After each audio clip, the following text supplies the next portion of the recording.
This is St. Louis Cardinals baseball from our nation's capital. Will the winning ways continue? Tonight it's game number 3, the St. Louis Cardinals and the Washington Nationals. And with Brad Thompson, I'm Dan McLaughlin. Erica Weston is with us as well. The Cardinals, one of the hottest teams in baseball right now. Winners of 9 of 10. They're 19-10 on the year. Tops in the Central Division, and we get a treat tonight here in game number 3. The St. Louis native, Max Scherzer, against Miles Mikolas. Well, it's going to be a tough test for the Cardinals offense in this one facing Scherzer, but the same can be said for the Nationals. Mikolas, we've seen what he can do over the years. Scherzer has been great. Both of these guys pump strikes, Dan. It's going to be a fun one. Yeah, striking resemblance, if you will, when you look at these two right-handers. Miles Mikolas, Max Scherzer. Well, the best pitch in baseball, strike one. Both of them get that. They pound the strike zone after that. The one thing Max has been doing this year that Miles hasn't is finishing hitters with 2 strikes. It's going to be big in the game tonight. Scherzer, Mikolas, the Cardinals, and the Nationals. St. Louis looking for a series win. It's been fun so far. Baseball comes your way next. Nationals, and it's game number, the 4-game series. Erica Weston, Brad Thompson, Dan McLaughlin with you. 68 degrees. And Mike Shilt's club coming off a historic month of April with 18 wins. And right now they sit at 19-10. And the Cardinals are 3 games in front of the Cubs and Brewers. The GMC lineup: Carpenter, Goldschmidt, and DeYoung. Then Ozuna, Martinez, Molina, Wong, Bader, and the pitcher, Miles Mikolas. And Max Scherzer going tonight, start number 7. Bit surprising to see the record at 1-3. Yeah, I don't think that we're going to see an ERA north of 4 for very long for Max Scherzer as well. We know how great he's been over the years. As you see, the Hyundai pitch arsenal: fastball, slider, changeup, sparingly uses the curve, mixes it in well. And, you know, Max is a guy, he's going to be pumping strikes. Cardinals going to have to be aggressive. Matt Carpenter, 4 strikeouts last night, then drew a walk. He's had back-to-back games with 3 or more strikeouts, which is surprising. It's very surprising. We've also now seen back-to-back games where he swings at the first pitch. Last night he fouled one back. This one he swung through it. You got to think that Matt Carpenter's just trying to jumpstart himself a little bit. And it's 0-2. So the 18th win for the Cardinals last night, matching a team record set in 2008. And the first win this year when Mike Shilt's club scored under 4 runs. How about that? Got to find ways to do it, right? You don't see the 2-1 ball game that often anymore. A lot of runs happening. And it wasn't the prototypical way, even with the lack of runs. Cardinals punched out 15 times in that game, and they still figured out a way to win the game. Now, that's not the model that they want to go into a game with, but I think it just shows you how deep this club is. The big inning has been a thing here recently. The last 2 games, they battle. It's also a club that wins in different ways with their lineup. And right now, looking back at the month of April, a good one for St. Louis. Last night, the 1 through 4 hitters went 1 for 16 with 8 strikeouts. So other parts of the lineup are contributing too. That's outside, and it's now 3-2. We saw some great stuff. We've seen great stuff from Marcell Ozuna so far this year, leading the club in RBIs, having a good year. Jose Martinez doing his thing. But to your point, Bader with a bunt with bases. Colton Wong with a bunt with bases loaded. Bader follows with a big knock. And a high fly ball lifted out to deep right field. Robles with room and makes the catch as he was spun around. Late scratch in the Nationals lineup. Juan Soto scratched, so Eaton is in left. Michael A. Taylor in center, and Robles going from center to right. On the infield, Kendrick, then Kieboom, Defoe, and Adams. Yan Gomes behind the plate, and around the horn presented by Dobbs. So Davey Martinez is trying to find any combination with all the injuries that they've had to get them some wins, and they're in a tough stretch. for the next 23 games. And right now it began with the Cardinals, but playing teams that are above 500. Yeah, it's going to be tough. And this club, as you mentioned, they need to get healthy. Goldschmidt, a base hit into right center. The bullpen has been a big issue for the Nationals, yet the last 3 games they haven't been scored upon. So the hope is for the Nationals that that group is turning the corner a little bit.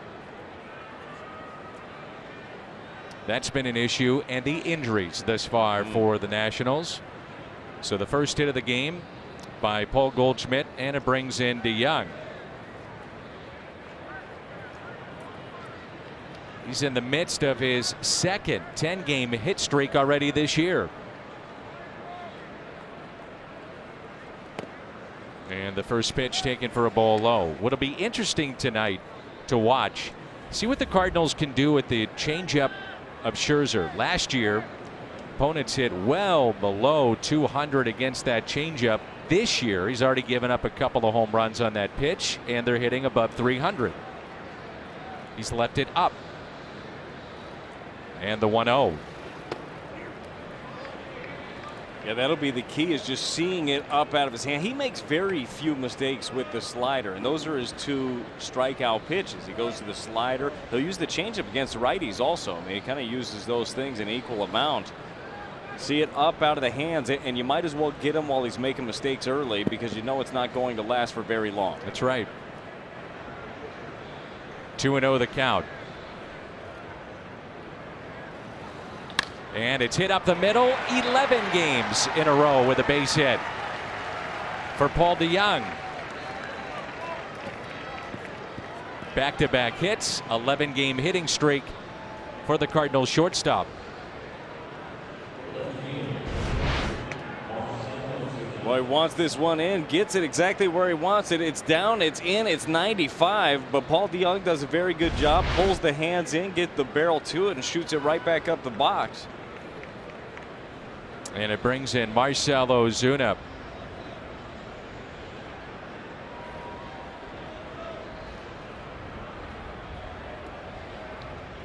That 11-game hitting streak, the best right now in the National League. Here's Marcell Ozuna. And Ozuna on the first pitch pops it up right side. Adams is over, leaning in and out of play. AARP take on Marcell Ozuna against Scherzer. The average at 233. That's 7 for 30, but a couple of home runs. You think about that, and the 9 strikeouts. There aren't many that have good numbers against this righty. Yeah, I can't imagine. There's probably, and I'm guessing the guy that does have good numbers against Max Scherzer, not many have heard of. Like, that's just how baseball is sometimes. And the 0-1. A lot of times it's the secondary or your bench players that will go against a guy like Scherzer. And for instance, if the Cardinals, let's say, win this game with a getaway and a day game tomorrow, and you're facing Strasburg, you might see the bench in the starting lineup. You very well could, for multiple reasons. One is just build in a little bit of rest, and sometimes you just want to give somebody else a look at a guy like that. You know? That's one of those tight hammy days, isn't it? Like, there's something today. Yeah, I got Strasburg-itis. Yeah, I'm going to take the day. Yeah. You know what? I don't see that in this group, though. They don't have that. I would agree. They don't have it. These guys, every single day, are just chomping at the bit, ready to get at it. Here's a 1-2 pitch to Ozuna with 2 runners on. And it's fouled away.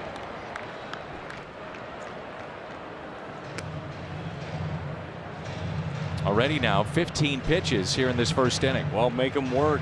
The guys were talking before the game with Erica Weston about the approach, you know, of what they're going to do.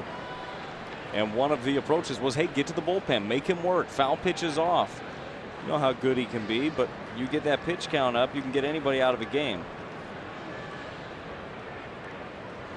The 1-2 again. Ozuna with a fly ball into right. Robles fell down and just missed it. 1 run will score. Ozuna to second base.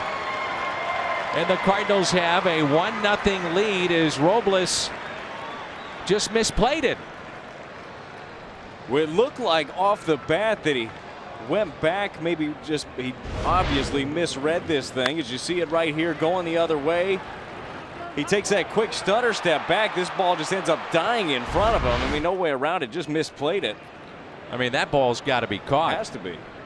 Kind of glad it's not. And it's ruled a hit. Marcel will take it. And with that, the infield will be brought in for the Nationals here in this first inning. A gift handed to St. Louis. Well, I'll tell you what, we were talking about Robles yesterday, about how when you're a young guy, you get thrust into the big leagues. There's going to be some learning curves, and there's going to be some things that you kind of have to deal with. Now, that's a play that you expect to be made in the big leagues. You expect to be made all over the place. But you got a young guy playing in the big leagues. He's going to make some mistakes here and there. And the hope is that the Cardinals can continue to capitalize on one like that. And now it's Jose Martinez. For Martinez, this is career game number 300.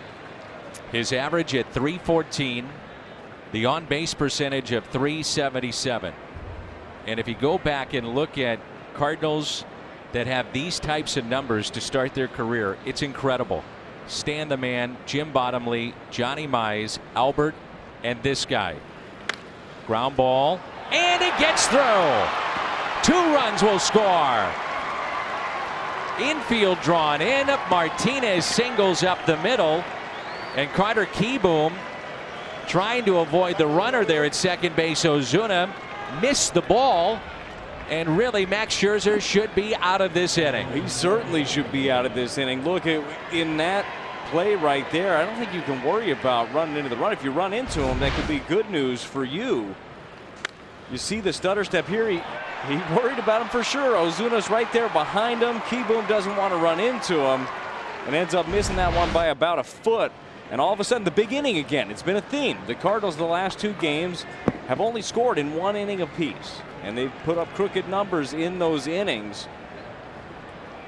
Got another big inning here to start the game against Max Scherzer. And now the runner goes, and it's tapped foul. I'd love to see that as Mike Schilt is smelling blood in the water here a little bit. And let's turn to our key to the game with Brad Thompson, presented by Toyota. Well, the Cardinals right now are putting some pressure on, and to me, one of the keys against Max Scherzer, we've seen some swings early, is attack early in the count. He can bury you when he gets to 2 strikes. He's got the great slider. Oftentimes the best pitch you're going to see is one of the first couple ones. If you see something in the zone that you like, take some hacks. And the 0-1 pitch now to Molina. Puts it in play. It's hit to third. And a double play ball. Tag applied by Adams, with Yachty running up the line. But a big inning for the Cardinals. 20 pitches by Scherzer. And a 3-0 save. 3-0 against Scherzer. And the Nationals, as Scherzer should have been out of that inning. Misplay in right, then the ground ball hit up the middle. And the numbers this season for Miles. Well, the numbers are a bit inflated from what we've seen last year. 8 home runs is higher than you'd like to see. He gave up 3 his last time out. As you see the Hyundai pitch arsenal for Miles Mikolas. Fastball, slider, curveball. Every once in a while we'll mix in the changeup. And when he is right, he's throwing all of those pitches in any count. Lefties, righties. We know how good Miles Mikolas can be.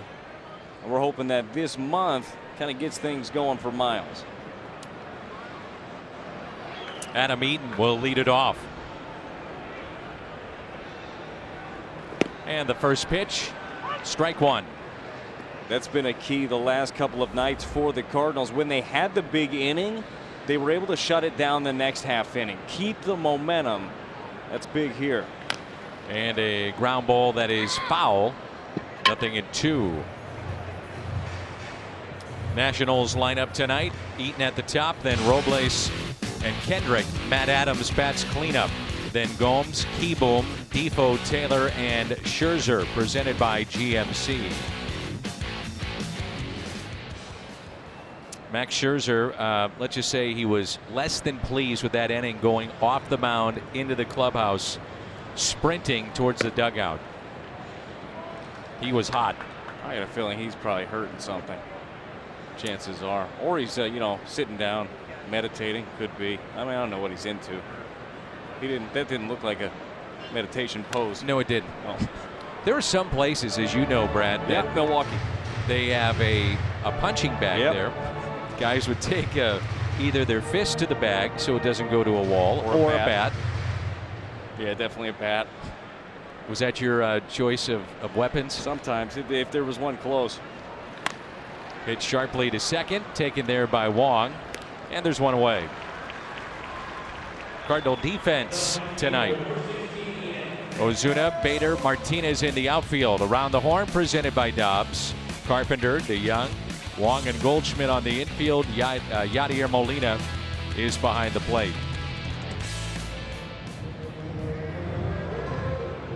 You know, the Cardinals dropped 5 of their first 8 games to start the year. It was such a tough series with Milwaukee, and yet only the Rays concluded April with a better record across the majors than the Cardinals. Martinez can't get there. Neither can Goldschmidt or Wong, so there's strike 1 on Robles. I think Robles may have caught Molina with the bat. Take a look. Sure did. Oh, right in the elbow. That's a long finish right there.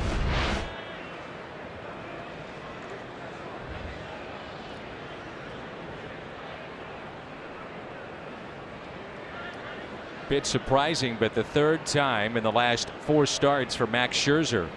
He's given up 2 or more runs in the first inning. And that's pulled foul, nothing in 2. I think you just have to wonder if they looked anything like that inning. Well, that's, I would think, would be the difference. I mean, it really is. Even a guy as dominant as Max Scherzer is going to need a little help behind him. You mentioned the record at 1-3, but they've lost 5 of his 6 starts.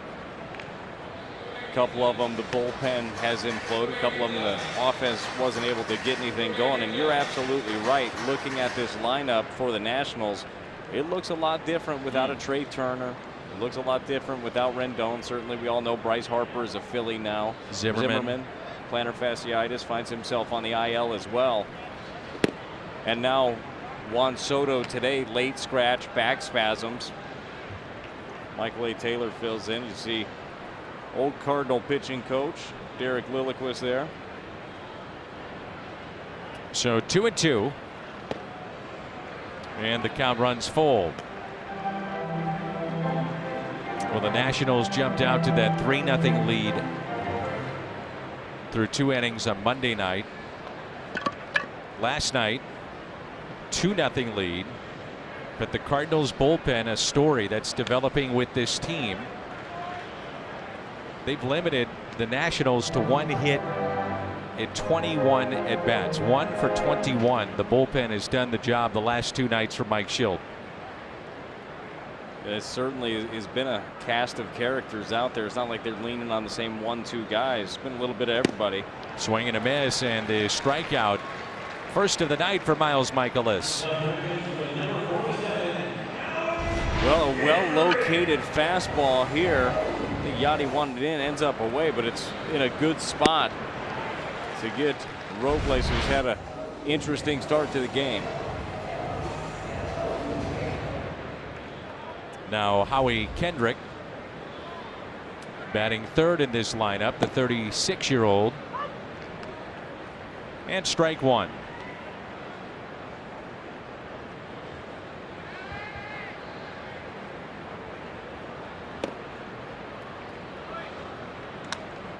Now the team, you mentioned how Scherzer is seen in his start, 6 of them, 5 losses by the team.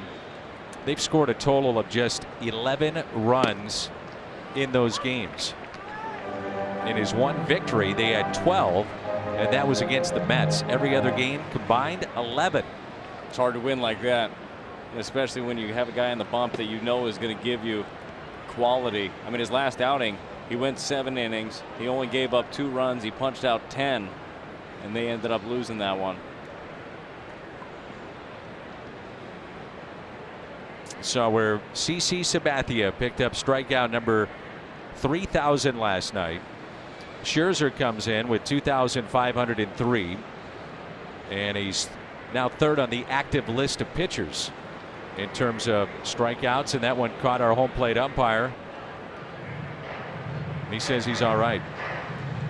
Second on the list, Justin Verlander, is the 3,000 strikeout pitcher. I don't want to say it's becoming extinct because strikeouts are up in the game. Longevity's not, though. Yeah, the longevity just isn't there. Yeah, Verlander, I believe, Verlander will get there.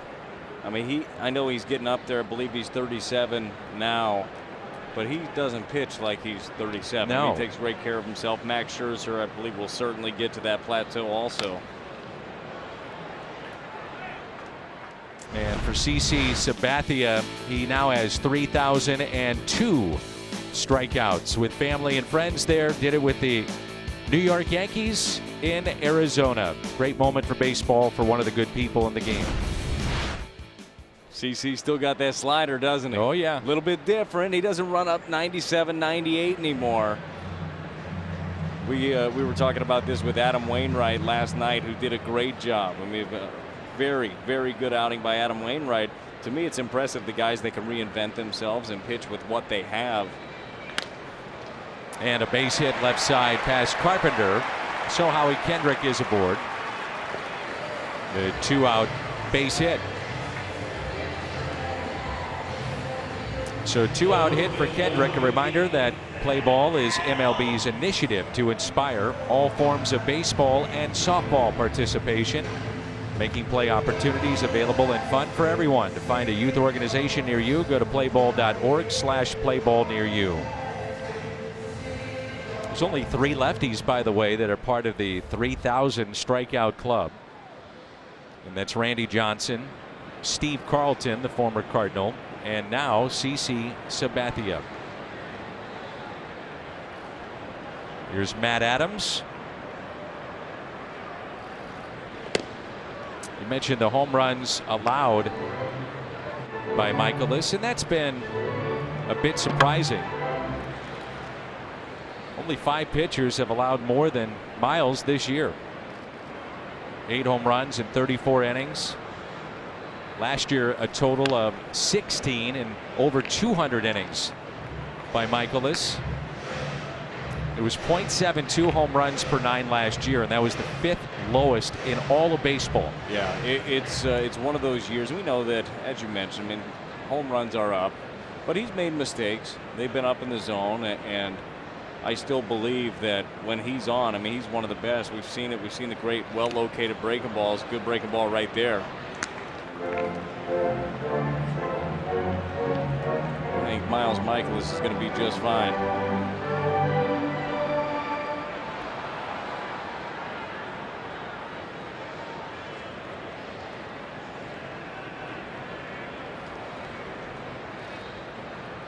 And the 1-2 pitch misses way in, and it's 2-2. Cardinals again with the outfield that features Bader and Ozuna and Martinez. No Dexter Fowler, still a bit under the weather.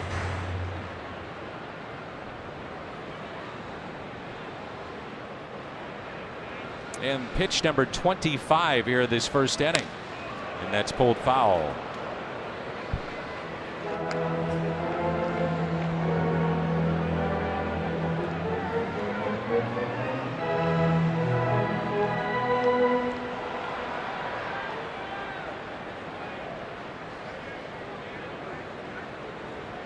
Adams with 3 home runs this year. Most recent was on Sunday, and a walk-off. Swing and a miss. Took something off it. And a strikeout for Miles Michaelis. 2 in the inning. Cardinals on top. Fastest to 100 strikeouts in the history of baseball, and third on that list, Max Scherzer. Randy Johnson, Pedro Martinez, both Hall of Famers. I would say if it ended today, Max Scherzer is in the Hall of Fame. And Colton Wong with a fly ball into right. Robles over and makes the catch. We check in with Erica. Thank you, Dan. Obviously, Matt Wieters spent 2 seasons here with the Nationals, caught 273 in the 3rd innings against with Max Scherzer. That is 3rd most all time. So he certainly has a good grasp on how to handle Scherzer. And he says Max's stuff speaks for itself, and he's the ultimate competitor. But you're going to have to match his competitive level out there. That's what it comes down to. And don't be afraid and back down on him, because if you do, he'll eat you up. So it's just about the competitive spirit out there. It'll be about who can grind it out the best, which we've seen the Cardinals do, but certainly a gift there in the 1st inning for them as well. Yep, no doubt. And Matt Wieters knows this guy and the guy tomorrow so well, Steven Strasburg. So that's always interesting as Bader steps in, how much the players and the coaching staff goes to Matt Wieters, and they'll say, well, what does he do in certain counts and patterns? Yeah, and I think a lot of those things, I mean, we can find out. You can dig into a database. So I feel like having a personal connection to somebody, it's almost better for stuff that you can't look up. So it's like, hey, what gets him going? What makes him mad? We know that he pitches a little bit mad anyhow. Like, what really sends him over the top? Like, how do you get him off his game? Now, with a guy like Scherzer, there's probably very little that can get him off his game. But to me, those are the things that are interesting. The other stuff you can look up, and you know tendencies and stuff like that. But somebody that's played alongside another person kind of knows how they work a little bit. I feel like that kind of helps deconstruct it. 3-1 the count on Bader. He's had a good series thus far. And sends one out to deep right. Robles back, spun around again and makes the catch. So he's had 3 plays tonight, Brad. Twice he has been spun around, and the other one he just misplayed. He does not look comfortable in right field. Well, the ball will find you. We know that one. Did you see the route here by Robles? Does turn around, opens up the hips. The wind kind of taking the ball that way. You do know this off the bat of a right-hander. When it's going that way, it's going to tail towards the line. Tell you what, I really enjoy seeing Harrison Bader hit the ball with authority to the right side. That's where he homered in right center the other night to get the rally started, part of their 6-run inning for the Cardinals. Here's an 0-1 pitch to Miles Michaelis. First 2 have been retired here in the top of the 2nd. Puts it in play. 2-2. Wilmer Defoe coming up. Gomes, Keyboom, and Defoe. Cardinals on top. You can stream games live on your mobile device. Download the Fox Sports Go app, log in, stream the Cardinals, presented by T-Mobile. Kia, give it everything. Cardinals starters the last 4 games. Hudson, Flaherty, Waka, and Wainwright last night. How about Waino? Going back to your point, 6 1/3, found a way, and that's really the way that he's been going all year, and finding a way to win games. He is, and Wainwright has figured out, I mean, he knows himself so well. He knows his mechanics so well. His breaking ball is still there. We saw Uncle Charlie, the 12-6, but he shapes it in different ways now. He throws it in different counts, and look, he's a competitor. He knows how to pitch. He gave up just back-to-back home runs and then settled in really well. Took the momentum back for the Cardinals, and he's been their most consistent starter so far this year. Here's Yan Gomes. Gomes, Keyboom, and Wilmer Defoe.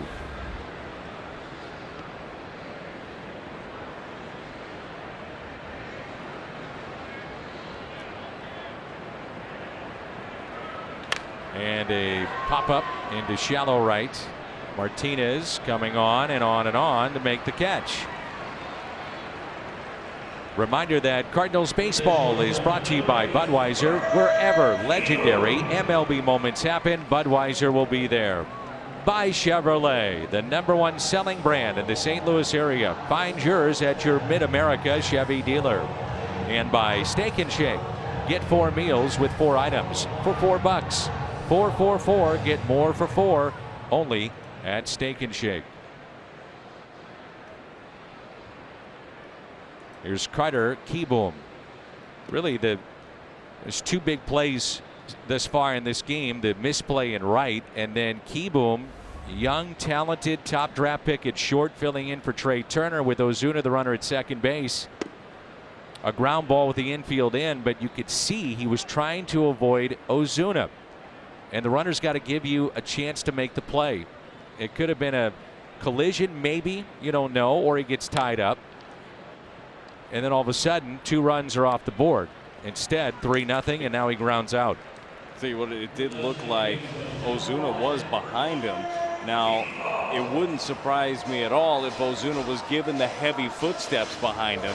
You know, that run where it's like you make sure the guy hears you. It's, you know, it gets in their head a little bit. Whatever happened right there, Kieboom laid back a little bit and then missed it by a foot and cost him a couple runs. Late swing by Defoe. Big happy birthday to Hillary Gibson. Hillary watching Cardinals baseball, then getting set for Blues hockey tonight.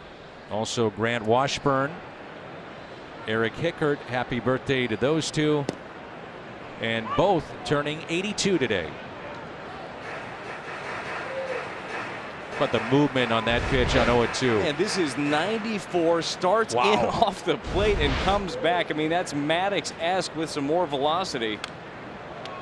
That's filthy. You bottle that thing. Golly.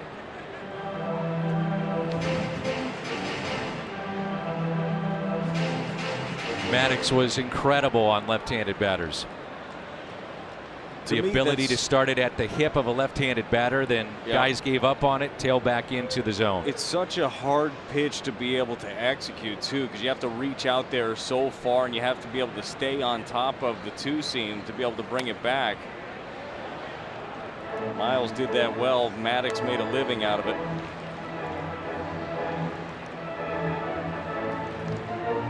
So 2 outs. It's a long bottom of the first, but no damage done against Michaelis. Nearly 30 pitches, and this is pitch number 36 tonight. And a foul ball. You see a lot of Defoe in spring training when the regulars get their work in, 4th or 5th, maybe the 6th inning. Some of the bench guys and younger players get into games, and with the proximity of their ballpark to Jupiter, we see the Nationals an awful lot. So you get a chance to check out Wilmer Defoe. Yeah, I saw Defoe here yesterday at the ballpark early. I mean, this is really early. It was before the Nationals batting practice, and he was actually out there working on sliding. I haven't seen that. I haven't seen that in a long time, especially at the big league level. And it wasn't like on a slide mat out in the outfield. He was sliding into second. That's taken there by Carpenter, and an easy 1-2-3. Matt Carpenter leads it off when we come back.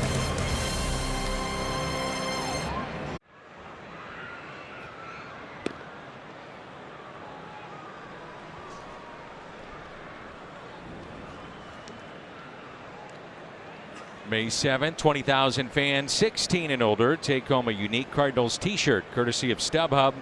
T-shirt of the month highlights Paul Goldschmidt.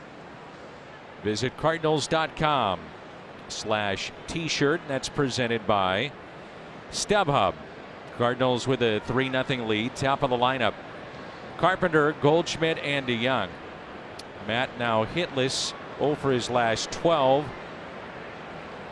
with 7 strikeouts. That's very unlike Carpenter. It is for sure. And this season so far has been unlike what we've seen, at least at the back of his baseball card. We know the slow start that he had last year.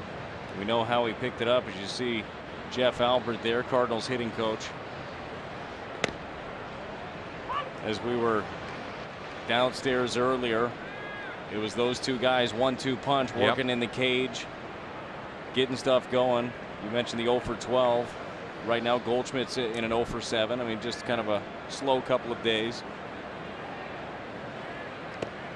We were down in the Cardinal clubhouse very late before our first pitch. The teams both did not take batting practice on the field. And Carpenter and Goldschmidt working, and I mean working hard, with Jeff Albert in the cage underneath trying to get things right. Goldschmidt singled his first time up. 2-2 here on Carpenter. Also Mark Budaska, the assistant hitting coach of the St. Louis Cardinals. Had a nice conversation. There's Buda with Mark before the game. He has been around baseball for a long time. long time. Guys love working with him. I mean, you remember a couple of years ago, Randall Grichuk was one of the guys that was referenced all the time when he got a chance to go down there and work with him, how great he felt about his swing, about his timing. It takes a village, doesn't it? I mean, there are so many guys that put in the work. Most of it's behind the scenes. I mean, you don't get a chance to see what they're doing, but I'm telling you, every day these guys are the first ones to the ballpark. They're the last ones to leave. And now a 2-2 pitch coming up to Carpenter. Outside corner. And the first strikeout for Scherzer. I asked Buddha, I said, why do you still do it? And he said, these are my guys. There's Buddha there on the left, Jeff Albert on the right. And he has worked with Matt Carpenter in the minor leagues, Colton Wong, Paul DeYoung, Bader, Patrick Wisdom, who is a guy that got called up, David Freese. Interesting background in baseball and in his education. As Goldschmidt lifts it in the air out to shallow left. Kieboom with the catch. He has a degree in kinesiology. And then when he got out of playing, he did make it to the big leagues. He was not in baseball. He was in the biomechanical field. And he said there are a lot of things you look at in that field and kinesiology that relate to what you do as a hitter. But one of the things I try to do is make it really simple. And he started going through some of the things what he talks about with the hitters now. It was fascinating. Fascinating. Well, I think that's one of the biggest things. All the information that's out there, the information can be great and the information is very, very helpful, but you have to figure out a way to relay it to the guys. Yep. And consolidate all that information and put it in a form where they get it, they can understand it, and they can utilize it. And Buddha was with the Boston Red Sox and the Angels organization, and then a number of years in the minor leagues with the Cardinals. And then last year he and George Greer came up, and you saw some of the minor league players he had, they picked it up.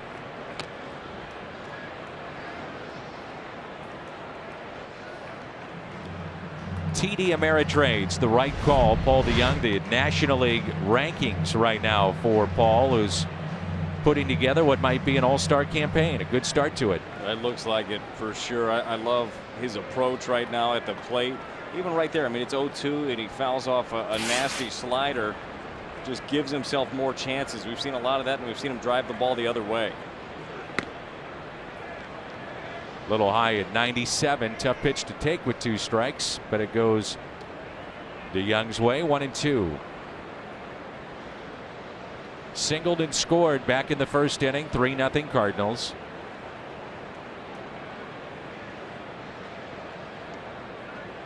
And a strikeout and 2 in the inning for Max Scherzer. Later tonight, our postgame show coming up after baseball. So a little baseball, then hockey. Blues and Stars, Game 4, the postgame show. And hopefully you still have some fingernails, because I don't know if I do after the last game. Edge of the seat stuff. Oh, man. It's been fun. That was a great win. I had no idea also how great of actors some of the Stars were. What are you saying? I'm saying they flop more than. Oh. What? There's some flops. Okay. There's some flops. Some embellishment, if you will. Embellishment, yeah. Yes. Here's Michael A. Taylor. Ground ball. DeYoung, gloves, throws, out. Michaelis is settled in, and it looks like both guys are starting to get locked in. This could be fun. Yeah, for sure. Pounding the strike zone, getting the ball down in the zone, a lot of weak contact. I mean, that's where Miles Michaelis, makes his money. I mean, it's all down. Michaelis gets a lot of guys to 2 strikes. He doesn't get as many strikeouts as you would think, getting to those counts, but it's not always about the strikeout. The other day, Jack Flaherty had a great game, only punched out 4. It's all about weak contact. Max Scherzer, the St. Louis native, facing his childhood team, the St. Louis Cardinals. He signed a monster 7-year deal in January of 2015.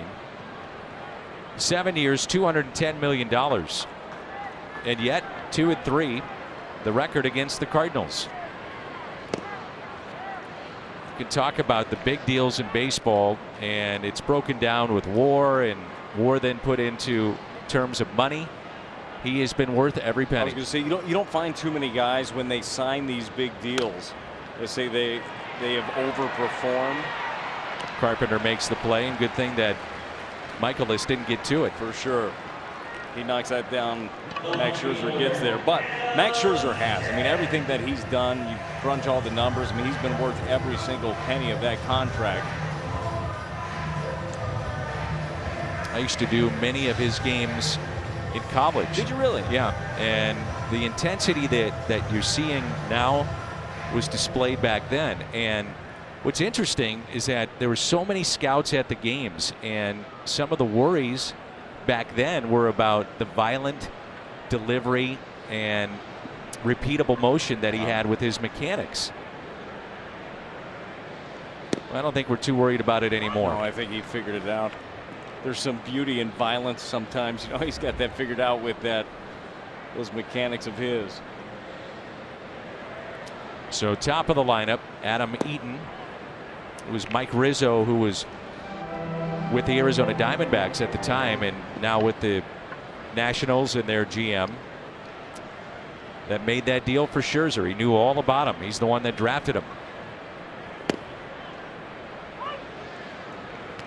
Good years in Arizona, great years in Detroit, and now here in Washington. And really a good guy too. Love being around Max. 1-2 pitch. Starting to see that pattern of in and out now. He's looking good. He's showing off a really nice curveball so far tonight. The fastball missing in for effect. Just set him back up. And the 2-2 in again. Miles Michaelis, when he was coming off the mound, I believe it was after the 3rd inning in Monterrey, Mexico, we had Mike's close enough, and he was talking to Yadier Molina about the fact that he likes to be able to go inside, prove that he can throw in there for a strike, and then he's able to open everything else up. When you can throw in for a strike and in for effect, well, that really gives you the third of the plate away, because hitters have to respect that.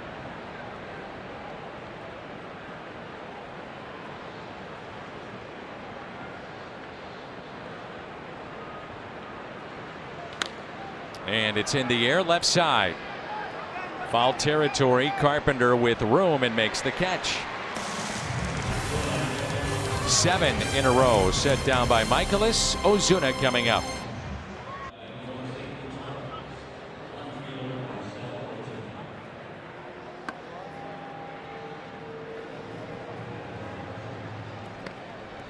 May 11th, that's a Saturday. 30,000 fans 16 and older can stay cool in style.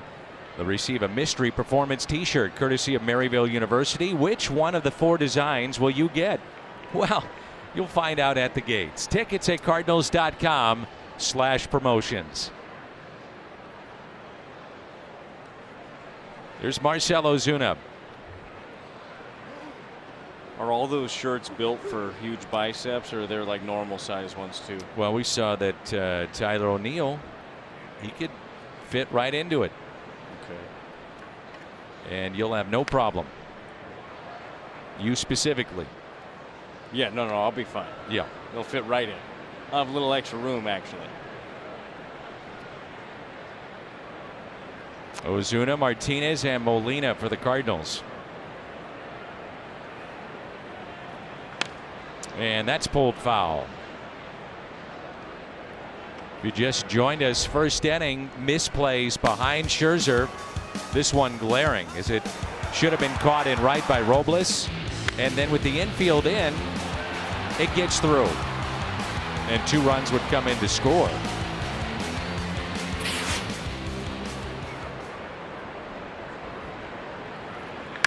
And Ozuna gets a hanger and drills it down into the corner and left. On his way to second base, and in there standing up, leadoff double. So Marcell Ozuna has a couple of doubles. The one was the misplay by Robles, and then that one there moments ago. Well, the first one, he got jammed a bit. This one just gets hung right down the middle, 87 miles an hour. Quick hands here by Marcell Ozuna. And he gets it going again. The Cardinals, again, the last couple of games have had a big inning, but then they haven't been able to add much after that. It's been that one inning where they score and then nothing else. The hope tonight against, one of the toughest pitchers in baseball is you can string a couple of those innings together. Cardinals ended the first with a double play ball. And then Scherzer at a 1-2-3 second and third inning. And now the leadoff double here in the fourth. Here's Martinez, who had the ground ball that got through to bring in 2. He now has driven in 15. And the 0-1 pitch to Jose Martinez.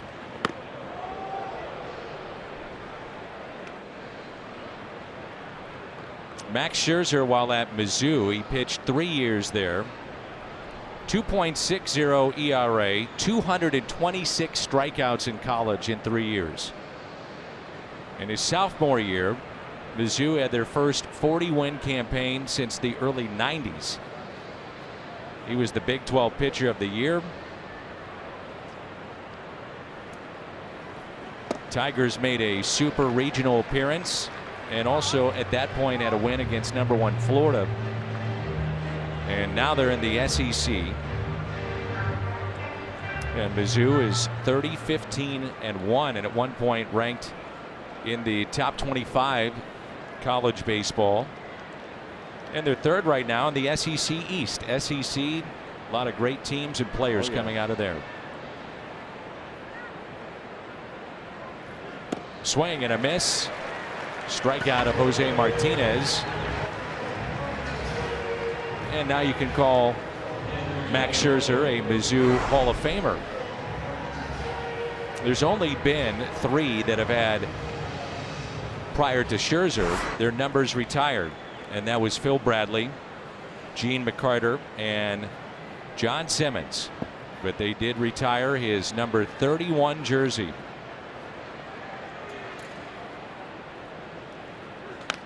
And that's hit out of play. He was the 11th overall pick, 2006. And Mizzou made one of the great, and I mean great, baseball players ever to come out of the state of Missouri, Max Scherzer. For sure, and you know that he loves getting back there to Mizzou, and it's amazing what having a guy like that can do for your program. Absolutely. I mean, having a guy like that around and representing and saying, look, Max did this, you can do it. And Molina lifts a fly ball into right center. Michael A. Taylor with the catch. Ozuna stays put, and there's 2 away.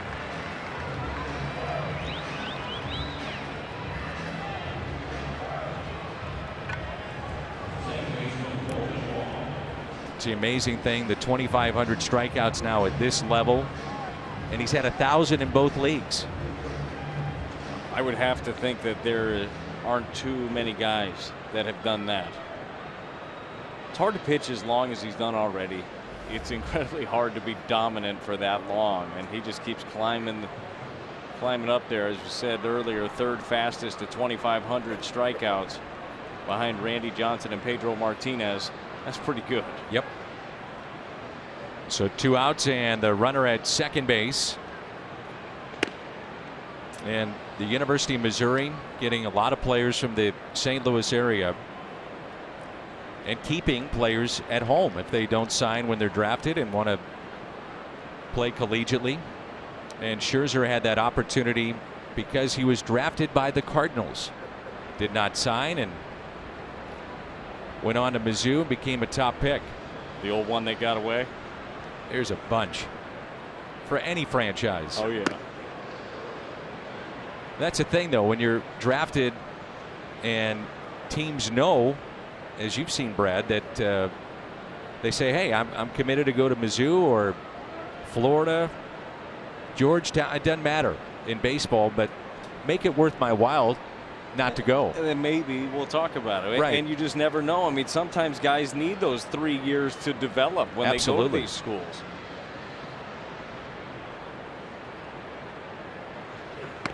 I've talked to some that believe the hardest draft is baseball to project. So far off. You're not drafting for somebody that's going to affect your big league team the next year. And they say the top 5 picks, you know, are you think can't miss.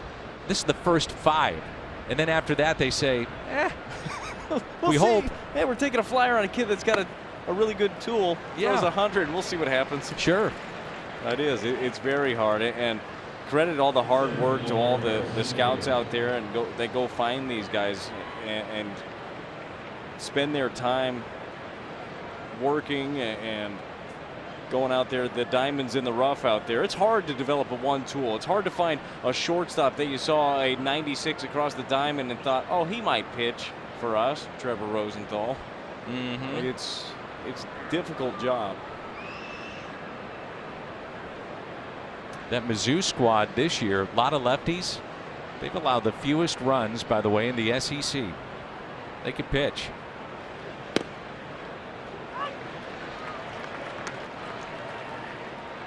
And they've got a kid named Cameron Misner. I love following college baseball, but he plays first base and center field. That combination. That's a weird combination. And he's projected to be the first Mizzou position player selected in the first round. Been ranked as high as number 8 in the upcoming draft, and we mentioned that they're very good in the SEC and 30-15-1 Missouri Tigers. So the walk to Colton Wong, and now it's Bader, sent one to deep right first time up. The 1-1 pitch with 2 outs and 2 on.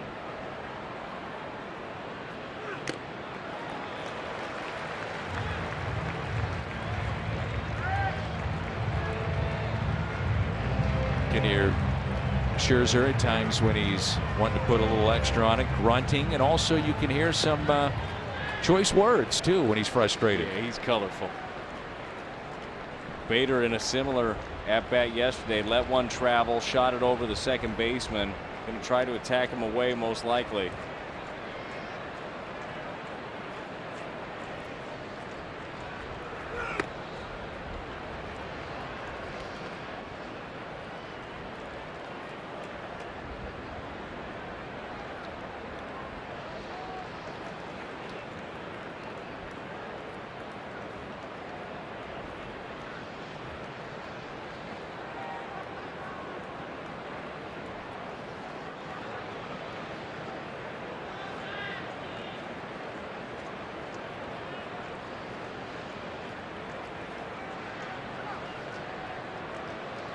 Max Scherzer also has a unique look because of his eye color.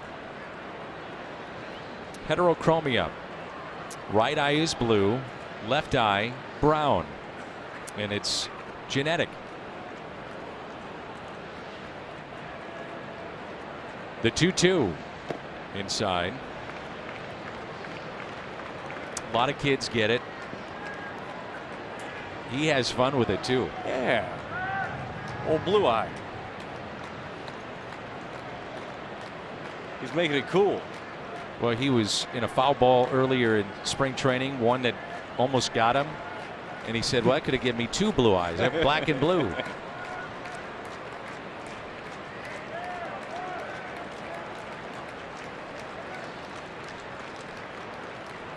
Runners go, and a swing and a miss. Couple of strikeouts for Scherzer. At 4 tonight. T-Mobile connection to the game. CC Sabathia, career strikeout number 3,000, 17th all time. The Dodgers 20 wins before May 1st, and the Red Sox 13-17, 7 games back already for the defending champs. Began this season, by the way, with an 11-game road trip. We're in the bottom of the 4th, and we check in with Erica. Dan, I spoke with Jose Martinez before the game today. Much of what we've seen from the Cardinals this season is about them manufacturing runs as of late and different guys stepping up every night, like we saw last night with Colton Wong's bunt with the bases loaded. And he said, we always believe it's one part of the game in doing our job. He says, we're trying to score, not trying to score every inning, but we're certainly looking for the right moment to do it. And it's all about taking advantage, be it a walk, an error, or taking a good at bat. That's the way it's supposed to be. Everybody was surprised, including the coaching staff of the Cardinals, when Wong dropped down that bunt with 2 outs and the bases loaded last night, as Victor Robles is the first batter here in the home half of the fourth. 3-0 Cardinals. We were talking to Mike Schilt's staff, and we said, did you guys see this coming? Nope. Were you happy? Oh yeah. And if he didn't get it right, didn't get it down, we wouldn't have been too happy. Probably would have had a little chat. Hey, we might like you to swing it there. Base hit by Robles, and if you missed it last night, bases loaded, 2 outs, and he drops down a bunt. Run scores, and then after that, Harrison Bader with a single to bring in 2, and that was the scoring for St. Louis. Look at Defoe over there at third. He was on his heels. He's waiting for Colton to swing it, maybe shoot a rocket his way, and then he lays down a perfect bunt. I don't think he could have rolled it out there any better than that one. It was huge, and then, as you mentioned, the hit by Bader afterwards really got it going. It's just the second hit for the Nationals tonight. Robles base hit to left, and then also Howie Kendrick, he singled back in the first.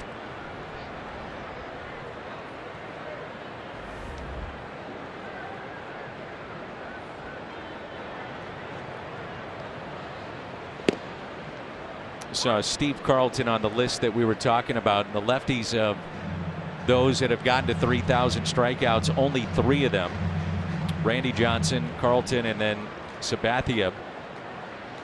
Steve Carlton, after he was traded away, went 38-14 against the Cardinals. He had 38 wins against St. Louis. It's almost like he had something to prove. And then, if you remember, at one point he held, because Nolan Ryan was injured, he was #1 on the all-time strikeout list, and he did that against St. Louis. If memory serves correct, I think Lonnie Smith was the batter. And then later that year, it was 1983, he got win number 300 against the Cardinals. So glad that the Cardinals could be there for all those milestones. What makes you think? Oh, don't. Carlton, Jerry Royce, some of the others that they had on those good teams, not great teams in the 70s, but Steve Carlton would have made you great and get you over the hump into postseason play. Yeah, but it would have cost a lot of money.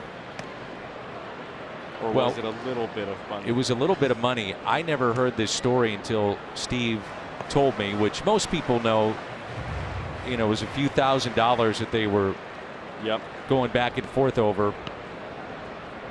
And then he was traded to the Phillies, upset management and ownership. Here's a 1-2 pitch to Howie Kendrick instead of check on Robles. And he told me about a year and a half ago, 2 years ago, he said, what maybe fans don't know is that I was walking down the hall to accept the deal to stay in St. Louis. So he's physically walking down the hall to tell them, okay, I'm not happy about it, but I'm coming back. But they had already made the deal. The base hit into left center, cut off by Bader. Throw will go into second. Runners at the corners with nobody out.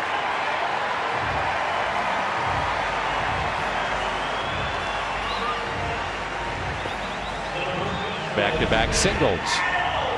Well, he's trying to go in here, leaves it right down the middle. Kendrick gets his second knock of the day. Had to freeze really quick, did Robles, but then sees it through, goes first to third.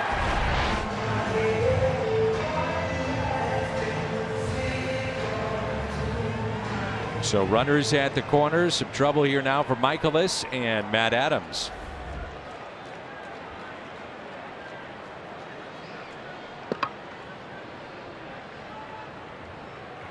Well, he punched him out the first time around with a curveball. It was nice to see lefties Michaelis has struggled with a little bit this year. Get down the left field line and out of play. Falling behind a little bit. than having to go to him. A lot of damage has been from that side. The average is up higher for the lefties than it is the righties. But he's buried some very good breaking balls so far to the lefties in this lineup.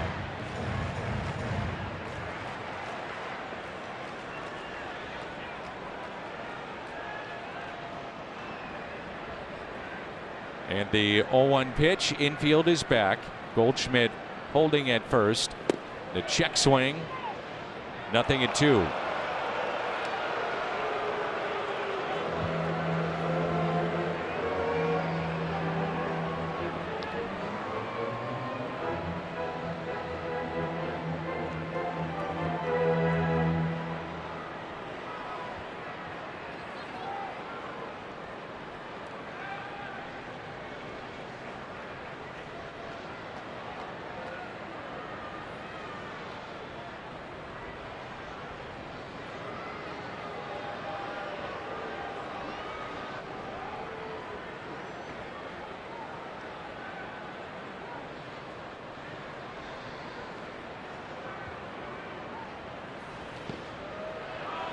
The ability with a runner at third to make that pitch. It was huge. Well, you saw before that, Miles Michaelis stepped off and told Robles, hey, look, I'm looking at you at the very least. You're not going to get halfway down the line because of something like that. If you let him get too far down the line, if one kicks away a little bit, he's got a chance. I mean, even if Carpenter's not holding him close, you got to let him know you got an eye on him. But it is nice to be able to know that you can spike one and Yadi's going to smother it back there.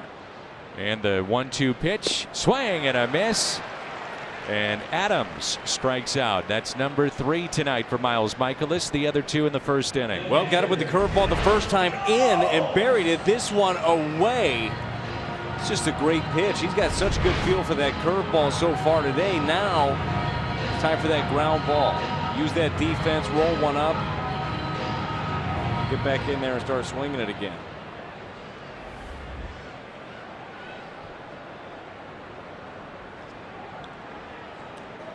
So runners at first and third. And Yan Gomes fly to right first time up.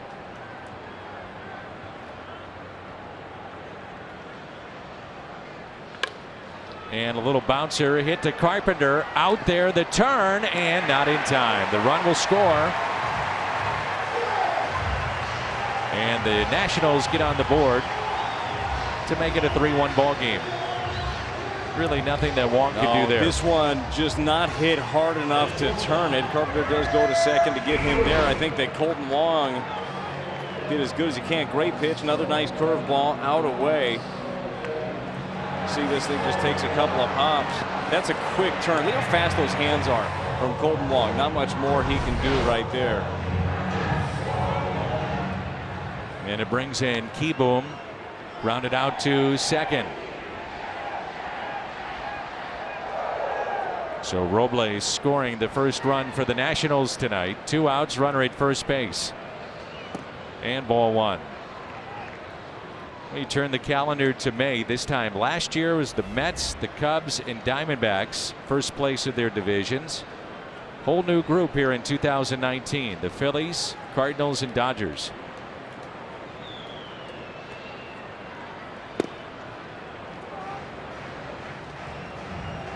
We'll see if it stays that way. Let's hope at least one of them does.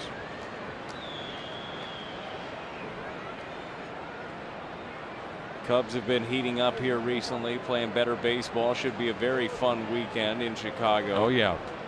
Always is, but even better when both clubs are playing well.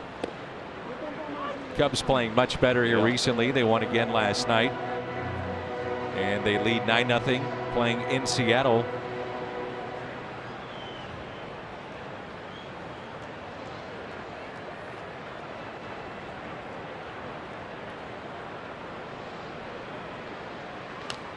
Two and two.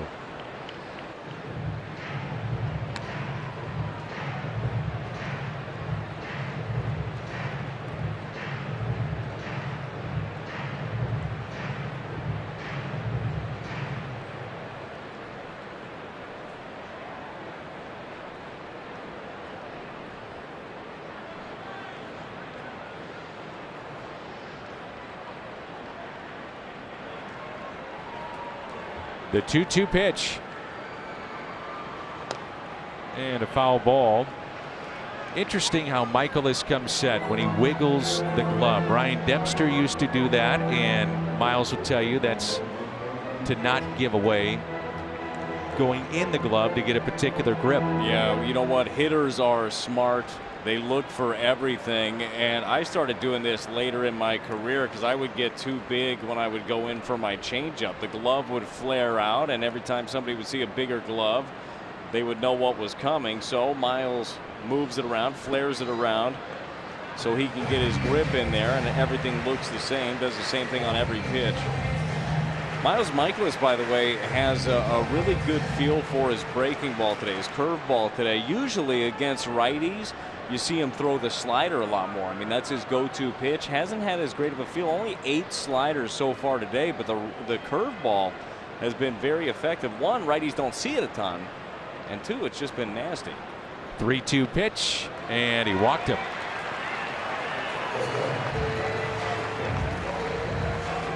And now a quick word from Great Southern Bank.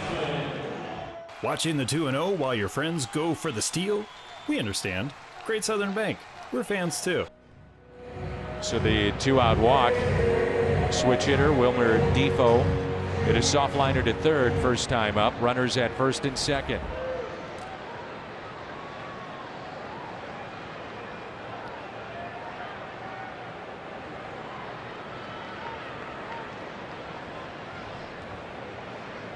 And a grounder off the glove of Goldschmidt. Wong backing up.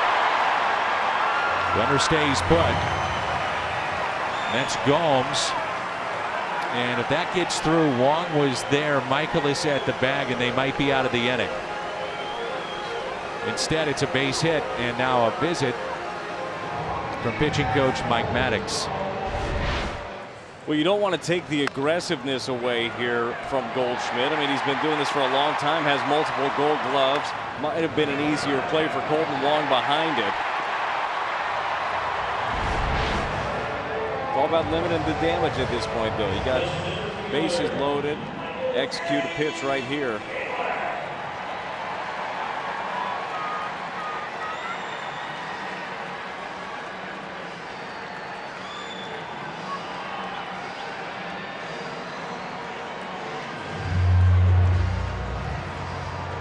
The batter will be Michael A. Taylor. The pitch count at 69 already for Miles.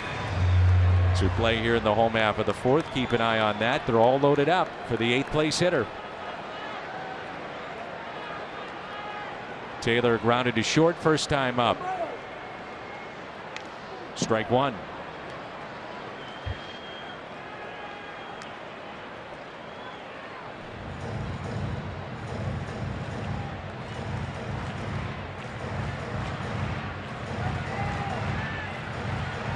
Gomes, Keyboom, Defoe, all aboard now for the Nats.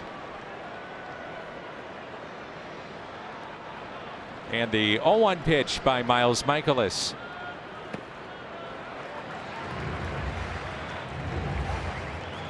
Well, the way that scoring has been in this series, and with the guy that's on the bump on the other side in Max Scherzer, I mean, this could be your game right here. I mean, this is executing a pitch, getting this batter.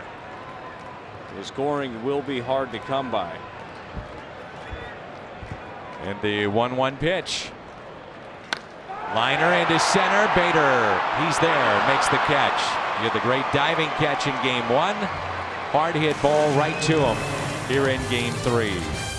Nationals get on. Take a look at our Budweiser, what's on tap.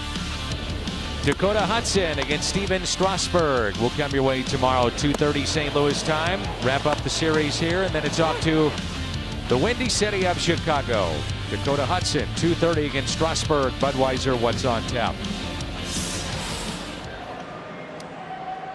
Well, they're here, but maybe their hearts are going to be somewhere else in about what? How much time do we have until the drop of the puck? I think about 45 minutes or so.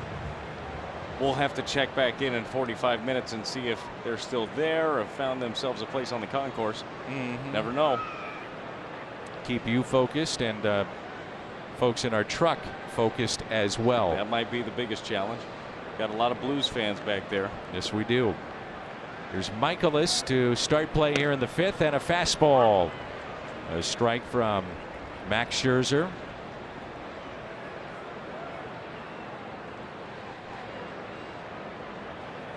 From Parkway Central High School, Max Scherzer.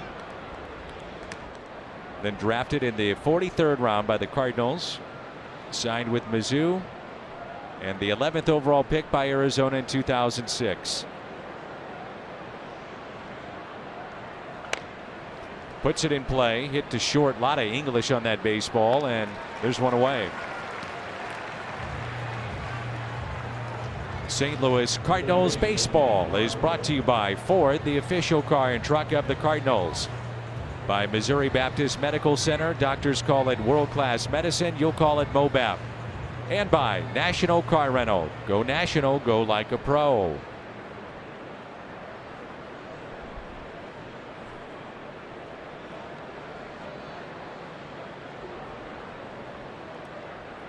Brings in Carpenter 0 for 2. Just love to see him get going.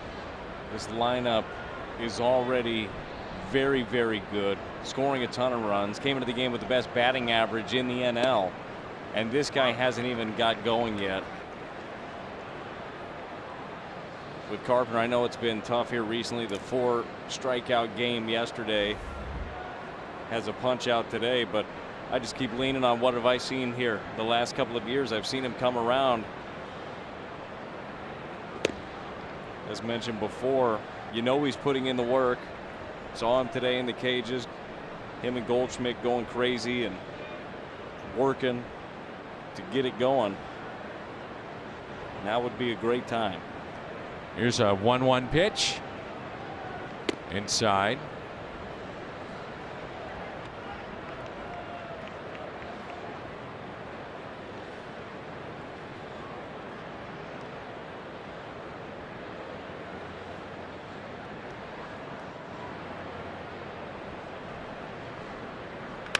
And a grounder pulled foul.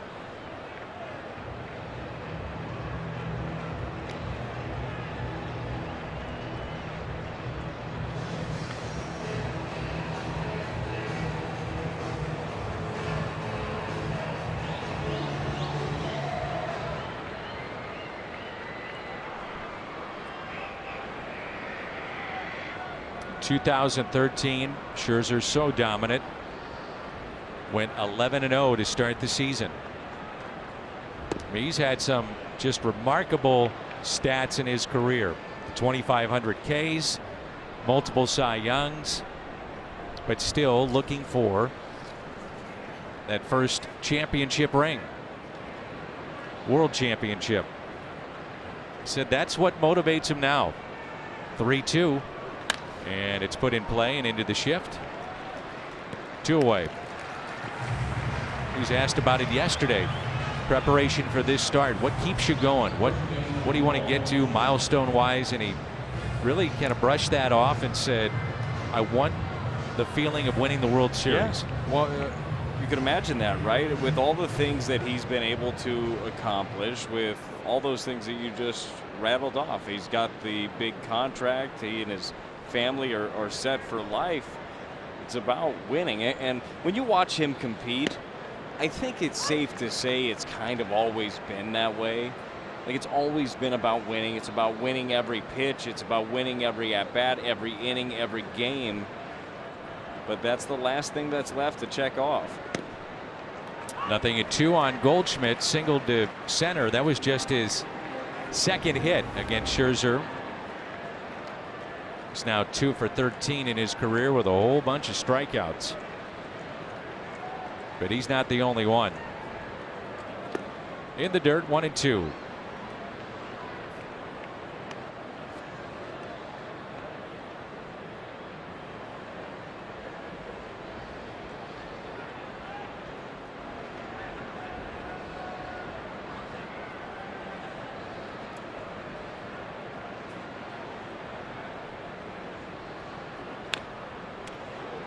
When Max received the Cy Young Award. One of the things that he did outside of thanking family and friends was thanking Tim McCarver. Tim McCarver had said during that year prior to it, he said Scherzer's going to win the Cy Young. Max heard it, remembered it, and said, "Thank you, Tim."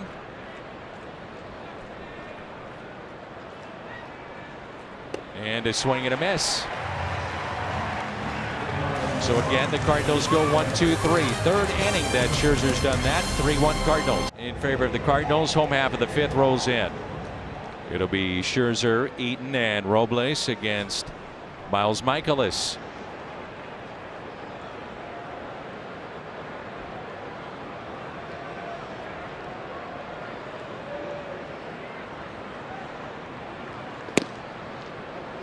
It was a longer inning in the fourth for Miles Mikolas. Ended up facing 7 batters. Got that pitch count up a little bit.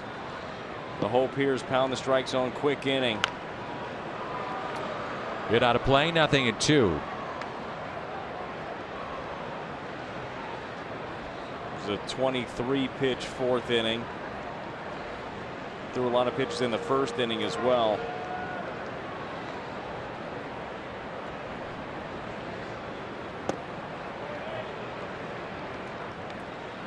1-2 the count. Scherzer grounded softly to third first time up. Pitch number 76 from the Cardinals right-hander here. This time a little sharper to third. Carpenter stays with it, makes the play for the first out. So with 1 out here in the home half of the fifth, gives us the opportunity to tell you about the Phillips 66 ticket vouchers. They're back better than ever. Philip at Phillips 66, 8 gallons or more. You can get a voucher for up to 50% off on up to 8 tickets to a Cardinals home game.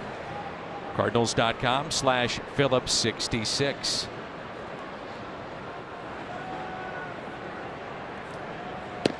Here's Adam Eaton. Grounded out, popped out into foul territory, 0 for 2.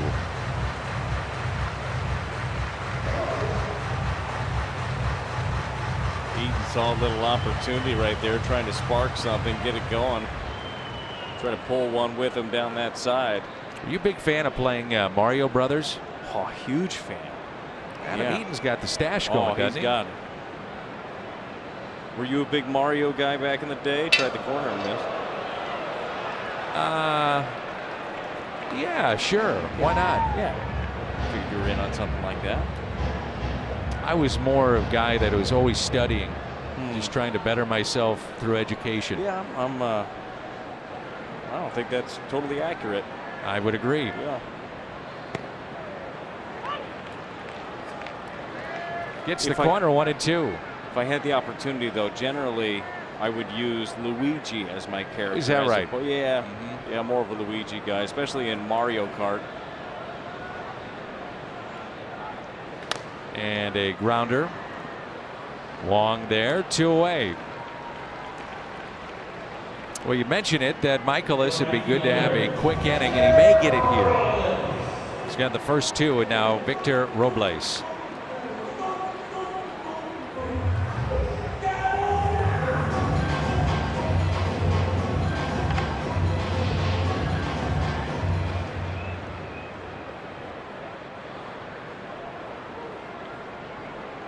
Singled to left and scored the only run tonight for Washington, and also struck out.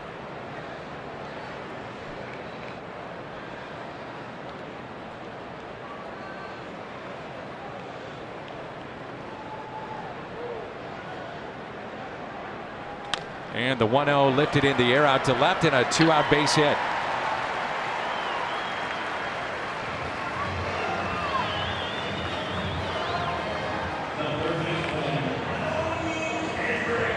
Brings in Kendrick, who's 2 for 2. See Mikolas throw a lot of good curveballs. This one's down in the zone, just hangs up enough for him to put the barrel on it, get it out there.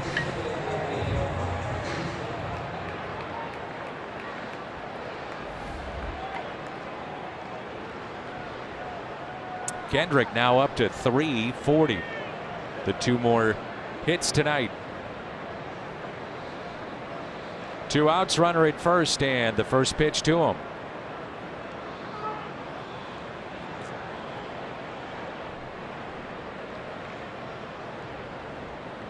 Where would this offense of the Nationals be without Howie Kendrick?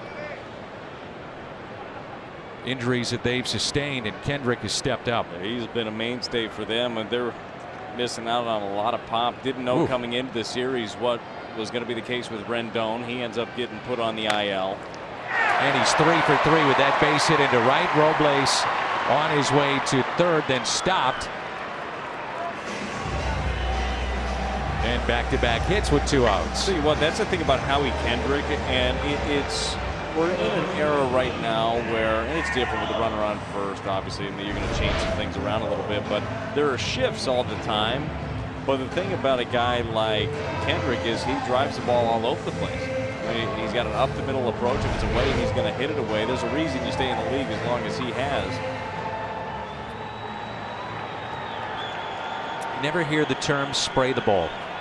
It's all about damage. Yeah, but spraying the ball around can do some good things, and it creates other opportunities for somebody behind you to do some damage. That's right. It's a big at bat here with Big City at the plate. 0 for 2, couple of strikeouts, and looks at strike 1. Both strikeouts have been on the curveball. He got him with 1 down and in. The second time, curveball away. See how he attacks him this time. 313 the average with runners in scoring position for Matt Adams. And the 0-1 pitch. Nothing in 2. Good fastball.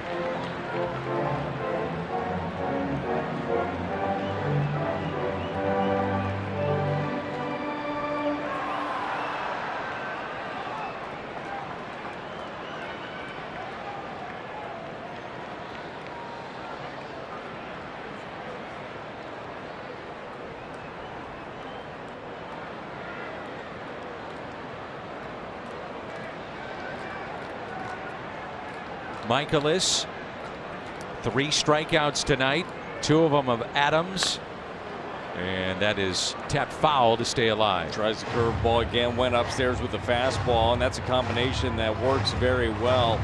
You see the fastball up in the zone, then you throw the curveball that looks like the heater off of it and drops off the table.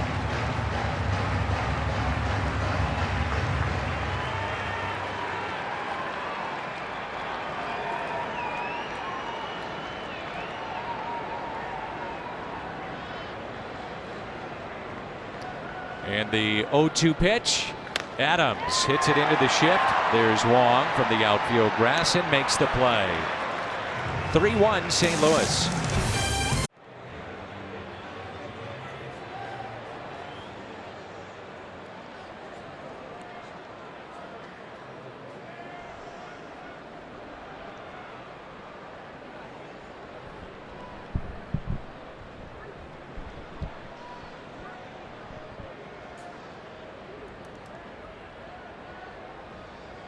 All right, Scotty, thank you. 3-1 our score here in the top of the 6th. Big out there on the ground out by Adams. So it's DeYoung, Ozuna, Martinez trying to get something going now against Scherzer. A rocky start to this game, but since then, it's typical Max Scherzer. And I'm not even sure if it's fair to say it was a rocky start for Max Scherzer, because there were a couple of balls misplayed behind him. One by Robles out in right field, another one by Carter Kieboom at short, a play where he thought that Ozuna was there, like he was going to run into him, and missed it. And DeYoung hits one out to center. Under it, Michael A. Taylor for the out. And Paul DeYoung tonight, 1 for 3. It's kind of been the story of the year for Max Scherzer so far.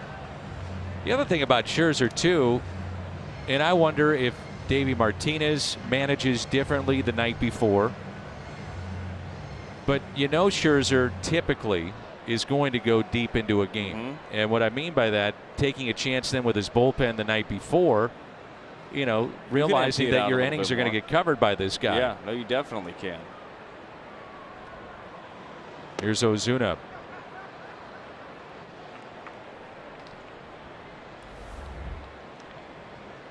Marcel, a couple of doubles. 9th time he's had a game with at least 2 doubles. And he may have a third. That's off the glove of the third baseman Kendrick, but Ozuna will stop at first base, and that was an absolute rocket down at third. It's been a common theme here recently with Marcell Ozuna. That theme, loud noises, another one. Ball just right through Kendrick. He thinks he's got it. Just right off the top of the glove. Hit so hard, bends the glove back.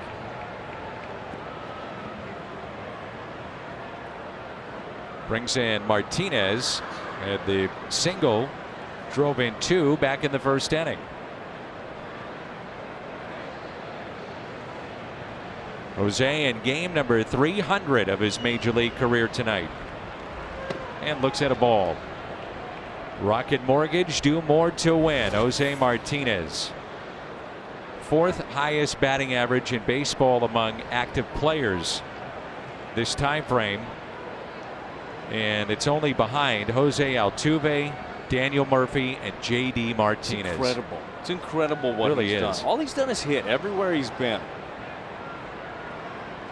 And the 1-0 pitch we mentioned earlier, through 300 games, where he ranks in Cardinal history among some of the all-time greats and Hall of Famers. Some good names on that list.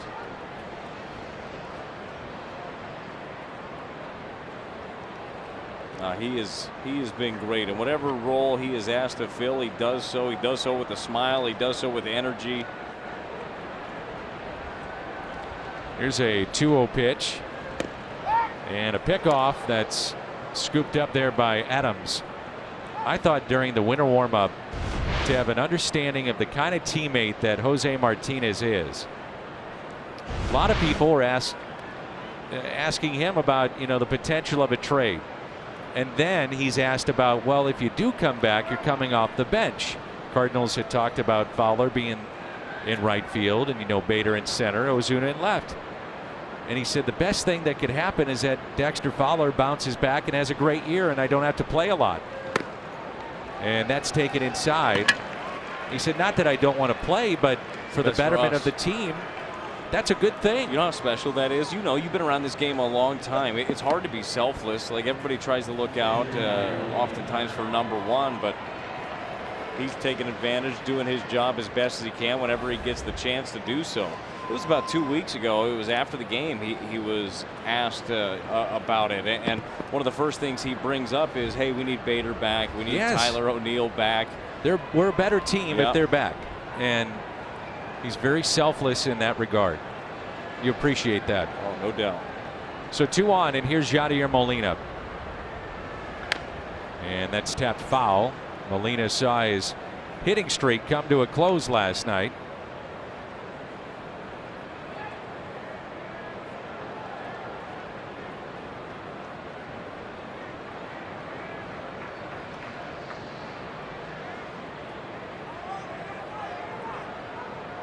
Runners at first and second.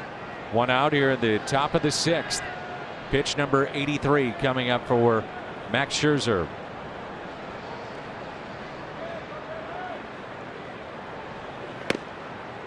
Inside corner. Yachty didn't like it.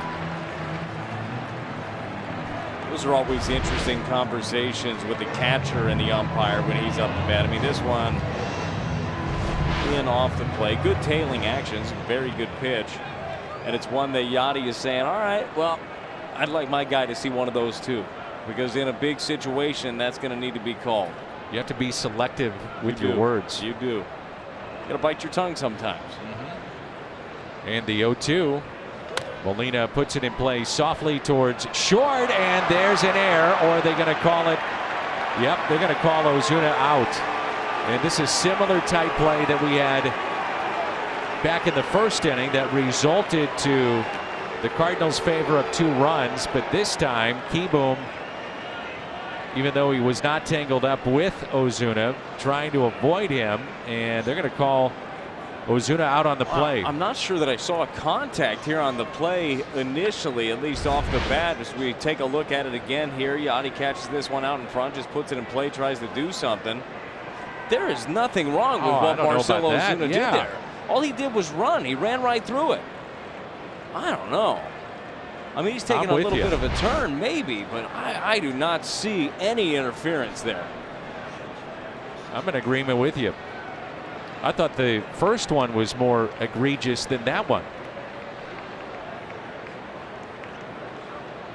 They may have said in that view that we had on the replay going towards third, maybe he came out of the line just a bit, deviated from where he was, which then would be a reason why you call him out. But you know, clearly it was with intent to try to get with the ball and with the shortstop. Yeah. That's Luke Gregerson, by the way, next to Ozuna. I don't think I agree with that one. And if you're wondering, it's not a reviewable play. Should mention, by the way, that Luke Gregerson threw to 7 batters live today, so it's a matter of, I'm sure, maybe a day or two that he's activated.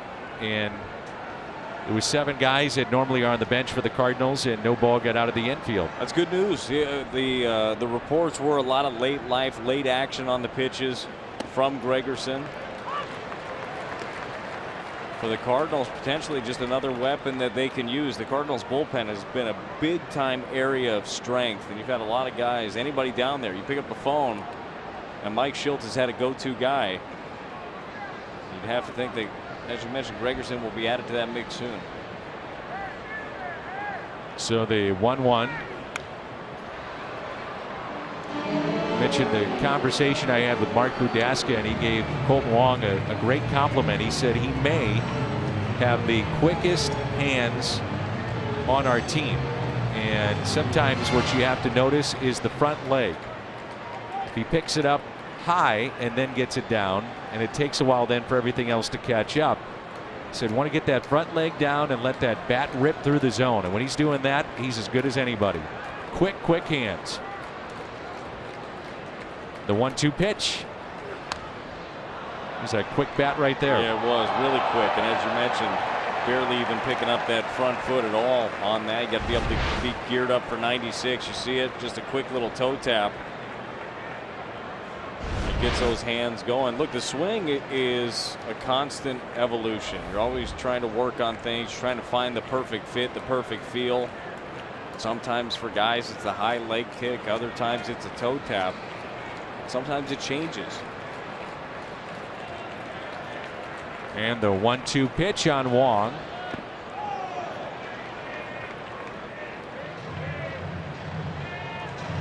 Cardinals with 6 hits tonight. The Nationals with 6. And a 3-1 St. Louis lead.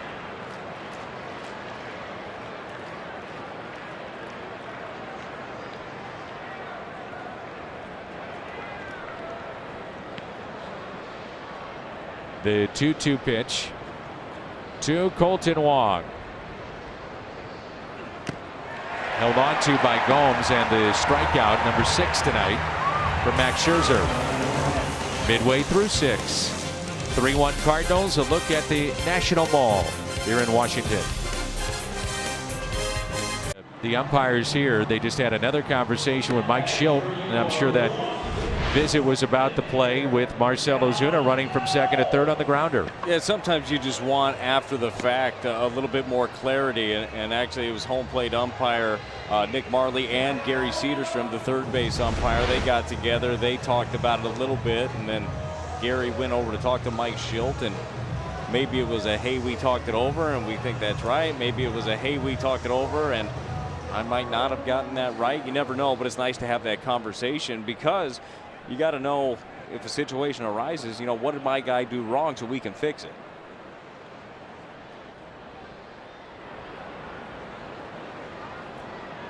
Either way, though, Carter Kieboom does not look incredibly comfortable when somebody is right by him. And here is Gomes, and he pops it foul and out of play.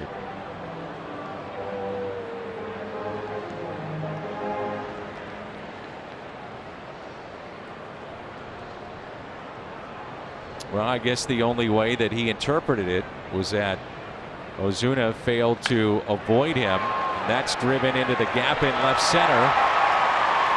And Bader quickly over to get it. and a leadoff double for Yan Gomes.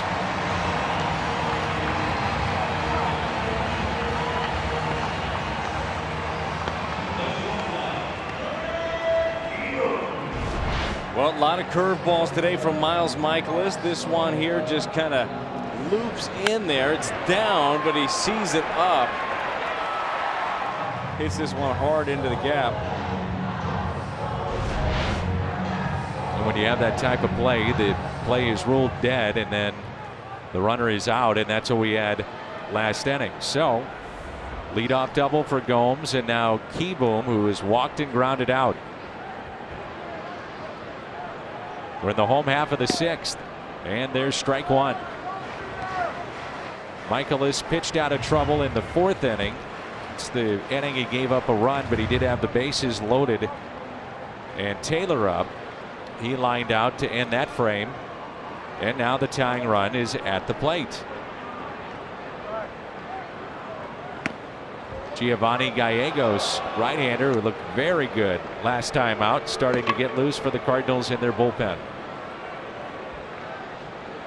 I think he proved a lot last time. 2 scoreless innings for Gallegos. You look at the ball game, maybe this is a 3-1 game, maybe not the first person that comes to mind. Well, guys have been earning these roles. He certainly did so last time.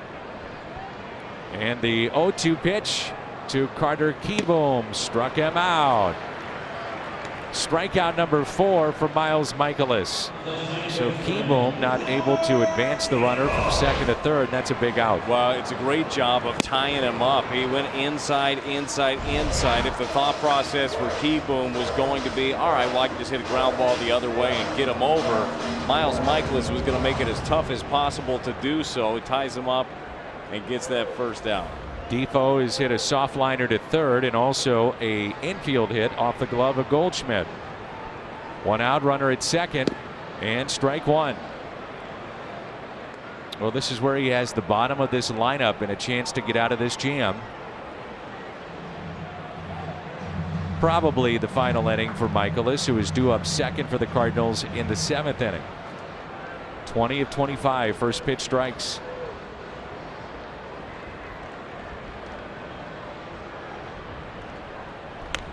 Little check swing popped up. Carpenter, it's playable. 2 away. A lot of reasons to catch a game and even more reasons to score your tickets at StubHub. They have the best selection of 100% MLB verified tickets available even after the first pitch. StubHub, an official partner of your St. Louis Cardinals.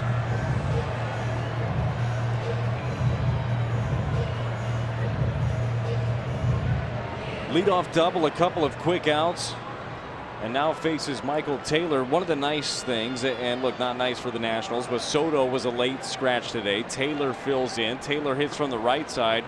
The struggles from Michaelis a lot of times this year have come from lefties. Point, yeah. You know, so I mean, this sets up very well. And not only lefties, but in this particular instance, an elite lefty. Yes. In Soto. Oh, yeah. Max Scherzer at the on deck circle. First base is open. Something to think about.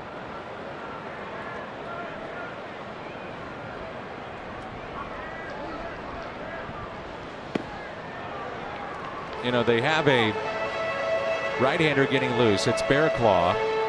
And then you force the hand of Dave Martinez here, running out of outs. Do you want to go into your bullpen, much maligned, or do you stick with Scherzer with 2 runners on? And Mike Schilt and the Cardinals could force his hand to make that decision right here. Could. No, Scherzer's up there too with his pitch count. He's at 90 as well. I don't know. Put him on? Yeah, I think I would definitely think about it. The problem is you end up putting the tying run on base. I think you're just super careful at this point. So trying to give him nothing to hit. It's breaking balls down the way. It's out of the zone. You do always run the risk of hanging one or leaving one in there. I don't know if I love putting that guy on. Scherzer at this point, though, he's been tough to get to. Yeah. The Cardinals were gifted the runs in the first. 2 balls and 1 strike.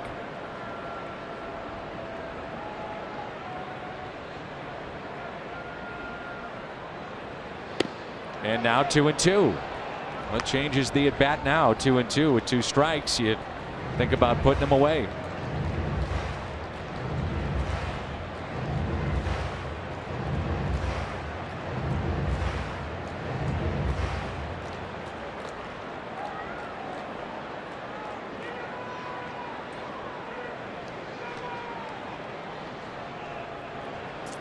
Michaelis to Taylor.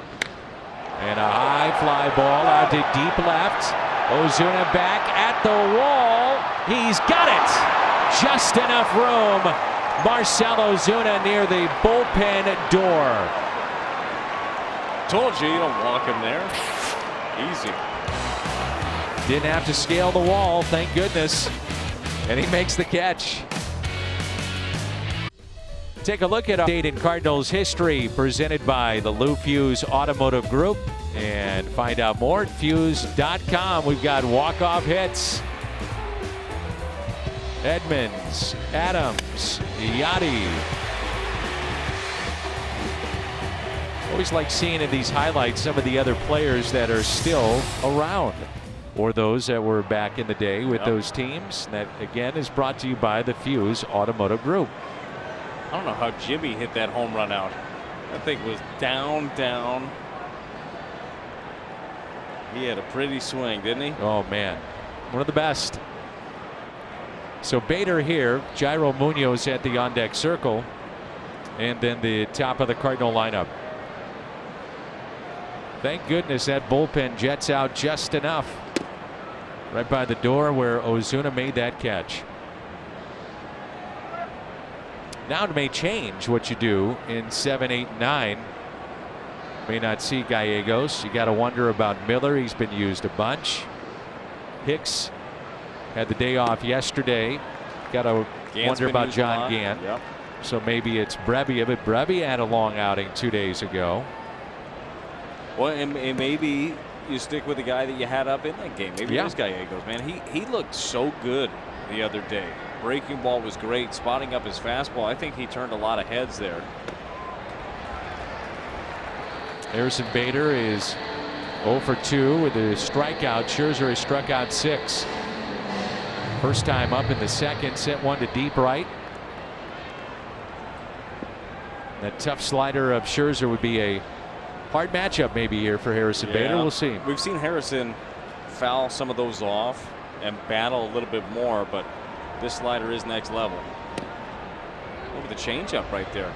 I like that Scherzer uses that a lot to righties. I mean, it's almost a 50-50 split as far as the off speed goes of utilizing the changeup and the slider. I know you were saying that the slider is, you know, the pitch behind the fastball, but you look at the numbers last year with that changeup, it was a dominating pitch. That's in the dirt. And he would at times, if he didn't have a feel for the slider, it became really fastball changeup. Well, it's nice to be able to have an arsenal like that where you've got another thing that is super nasty that you can go to just in case one of them isn't working on a given day. And I still believe, and it's been for a long time, I believe that the right-on-right changeup is underutilized. Fouled back, good cut.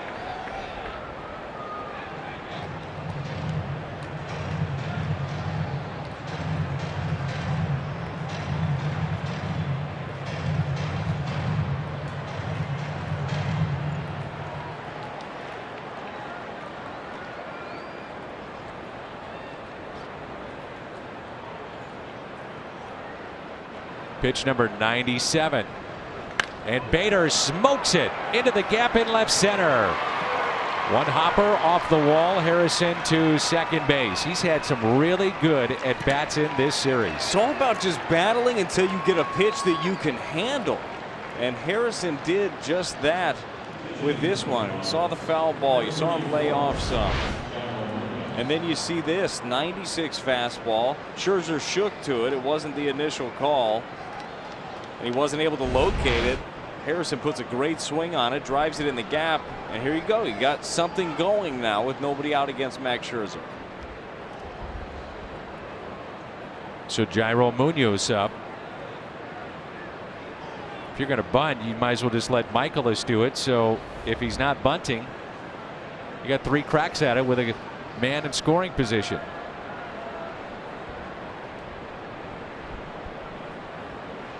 And strike one.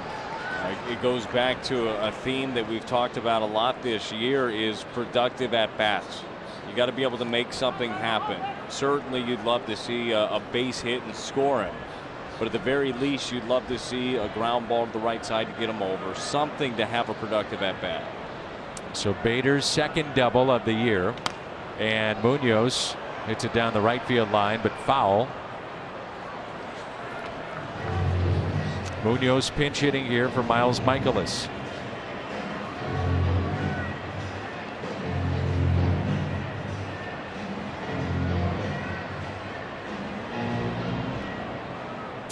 Michaelis with 6 innings tonight, 7 hits, 1 run, struck out 4, and walked 1.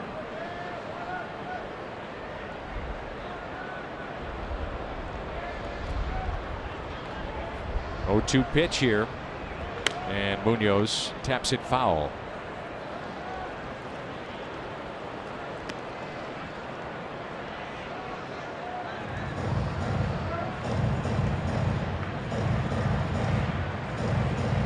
Pitch count at 100. Joe Ross, right-hander, throwing for the Nats. We saw him get up, not come in last night.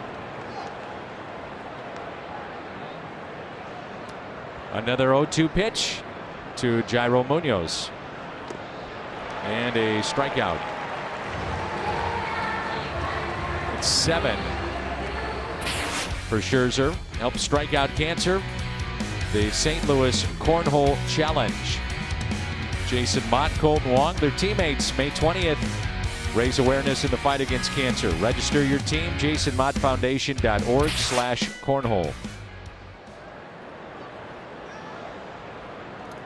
His 4th strikeout on that slider. That thing just disappears. See it at the bottom of the zone. Looks like the fastball that he spots up at 96, 97, and then just falls off. Well, Carpenter right now is due. There's strike 1. Seen him also in this rut kind of expand his zone. Normally doesn't do that. Swing at pitches that he just doesn't handle quite well. Yeah. But a lot of first pitch hacking too here recently, which you understand. I mean, at this point, you think it might be the best pitch you're going to see in an at bat. You want to get some things going.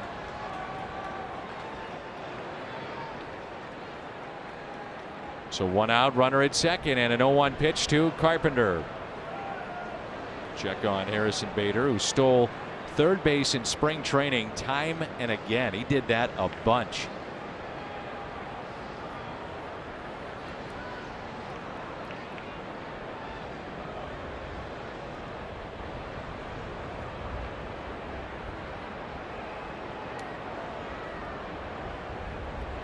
Carpenter, base hit into right. Bader will be held up. He knew it was a matter of time. He was due. Yep. He was taking better swings in this ball game tonight as opposed to what we saw last night too. You see one here. I mean, that's a hot zone right now for Matt Carpenter. There are a couple of pitches that he's handling really well. He's struggling with others, but middle in specifically, that's his hot spot right now. Scherzer finds it and finds himself a knock. We got runners at first and third. 1 out, and one of the best hitters in the game up. I like it. Snaps an 0 for 14 for Carpenter. This is the Gateway Honda home run inning. Cardinals hit a home run. Gateway Honda dealers donate $1,000 to the Make-A-Wish Foundation of Missouri.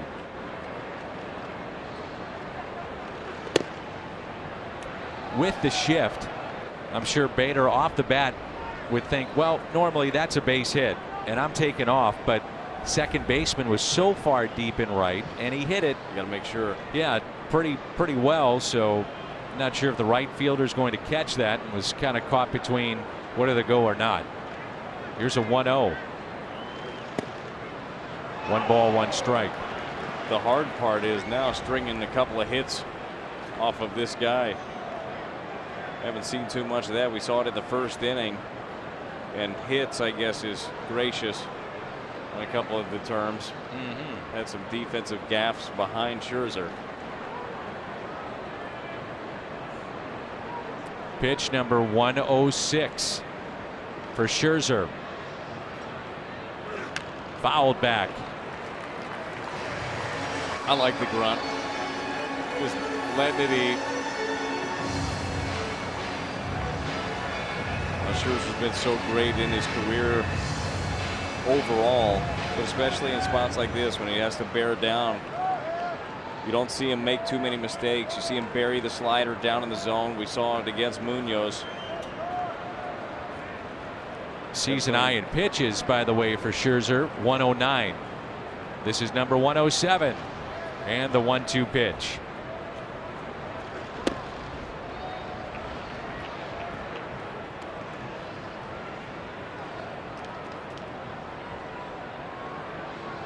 The Nationals will have a pinch hitter, then the top of their lineup coming up.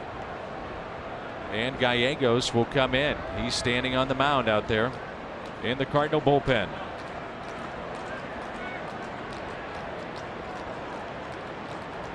The 2-2 pitch. Goldschmidt sends it down the right field line, but foul.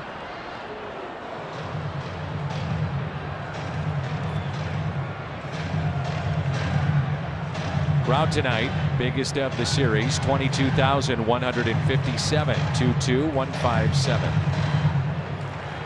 This will match the season high in pitches for Max Scherzer with this next delivery.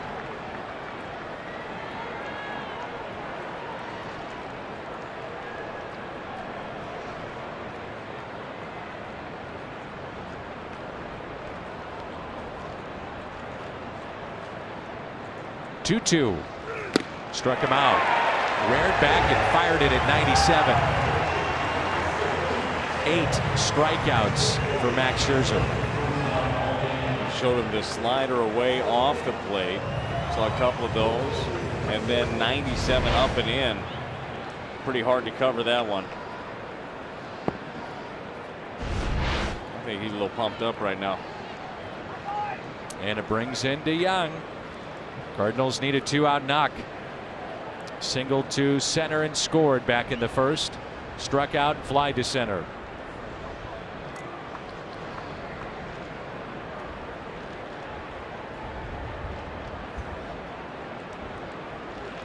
And Paul pops it up and slams his bat into shallow center. It goes, and the catch is made. He pitches out of trouble.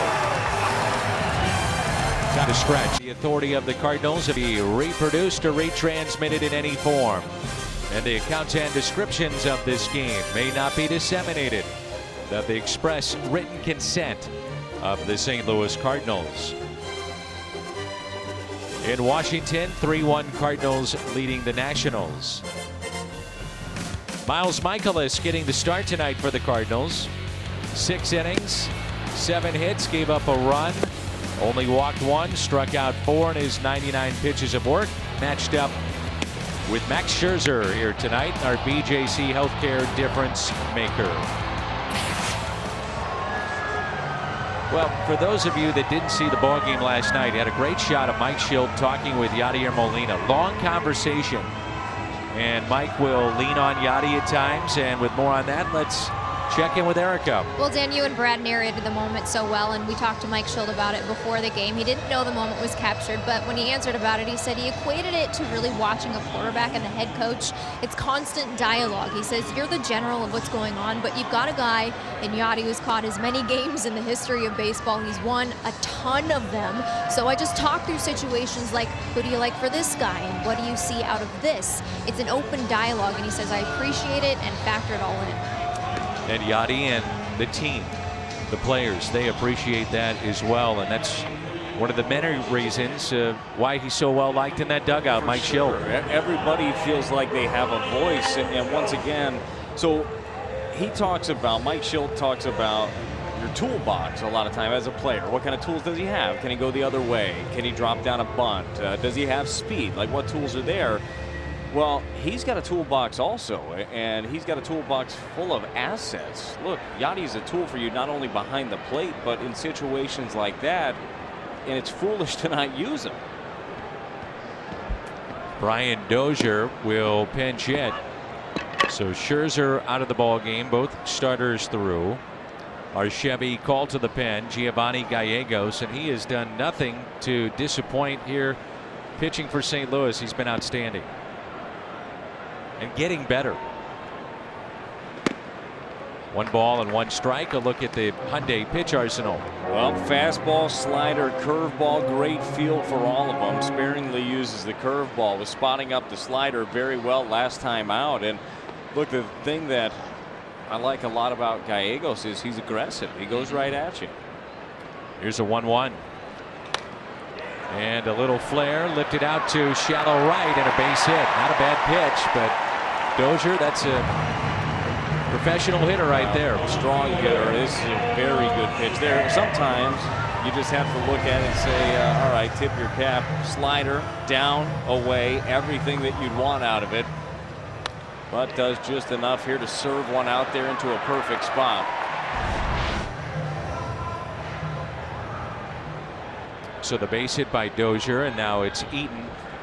It is a all right-handed bench, assuming that Soto is unavailable to hit tonight for the Nationals. So Gallegos could play a big role in this game. Maybe Brebbia, maybe Dominic Leone, and trying to get it potentially to Hicks. We'll see. Tying run at the plate.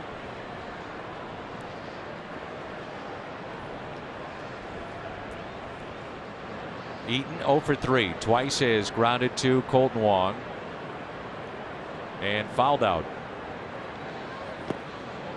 1 ball and 1 strike. That's filthy. Breaking ball just drops right off the table. Looks like the fastball down in the zone. Big swing right there by Adam Eaton. Tyler Webb throwing along with John Brebbia. Have to assume that Webb would be for Adams. And the 1-1 pitch. Webb faced Soto with the game on the line yesterday. 2 runners on, made 1 pitch, got a double play. That's pretty efficient.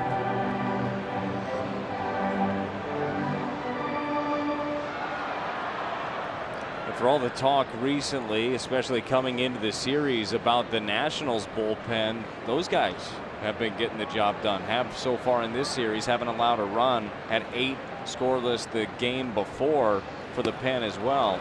There's a swing and a miss. Gallegos gets the strikeout.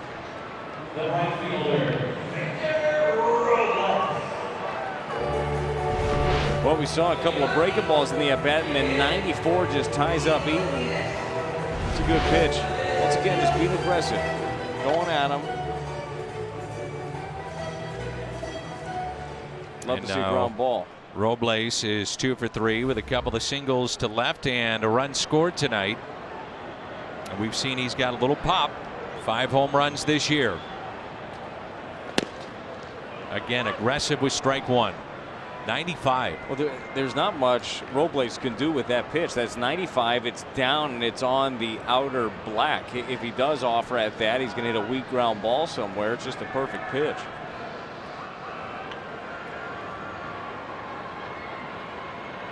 And the 0-1. Nothing in 2.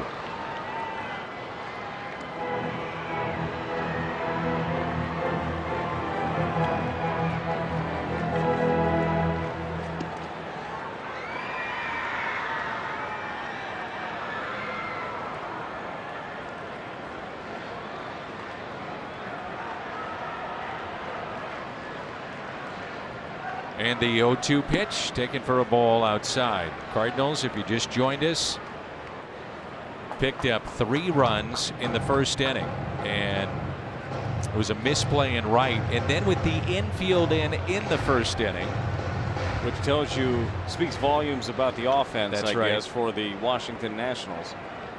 Cardinals got a ground ball that found its way through, and that led to 2 runs. But always interesting to see the infield in that early in the ball game. Paid off for the Cardinals. And the 1-2. That one scoots away from Molina. Takes the double play out. Well, this doesn't generally happen to Yachty, but this one spikes and it kicks off. Generally, he's able to smother it. It just doesn't up right in front of him, able to take second base. Ruled a wild pitch. 2-2 the count. Dozier at second. I like the idea also of staying away from Robles. His power is pull. It's to the inner half. If you're going to show him in, you got to show him in off the plate. I think they stay away. Nats 1 for 9 with runners in scoring position tonight. The 2-2. And he struck him out. Went away. Caught the outside portion. Well, threw him a couple of good fastballs out that way. Showed him away, and then the good breaking ball right here. You see this thing just drop. I think that's the curveball. It's a good pitch. Saw the harder slider and then throw that one in.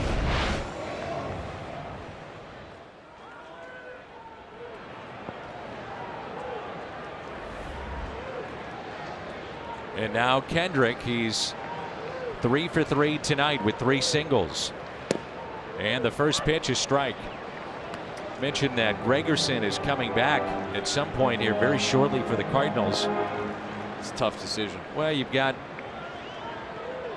a 7-man bullpen. I guess you could go to an 8th if you wanted to. 8-man bullpen. Play with 1 fewer on the bench.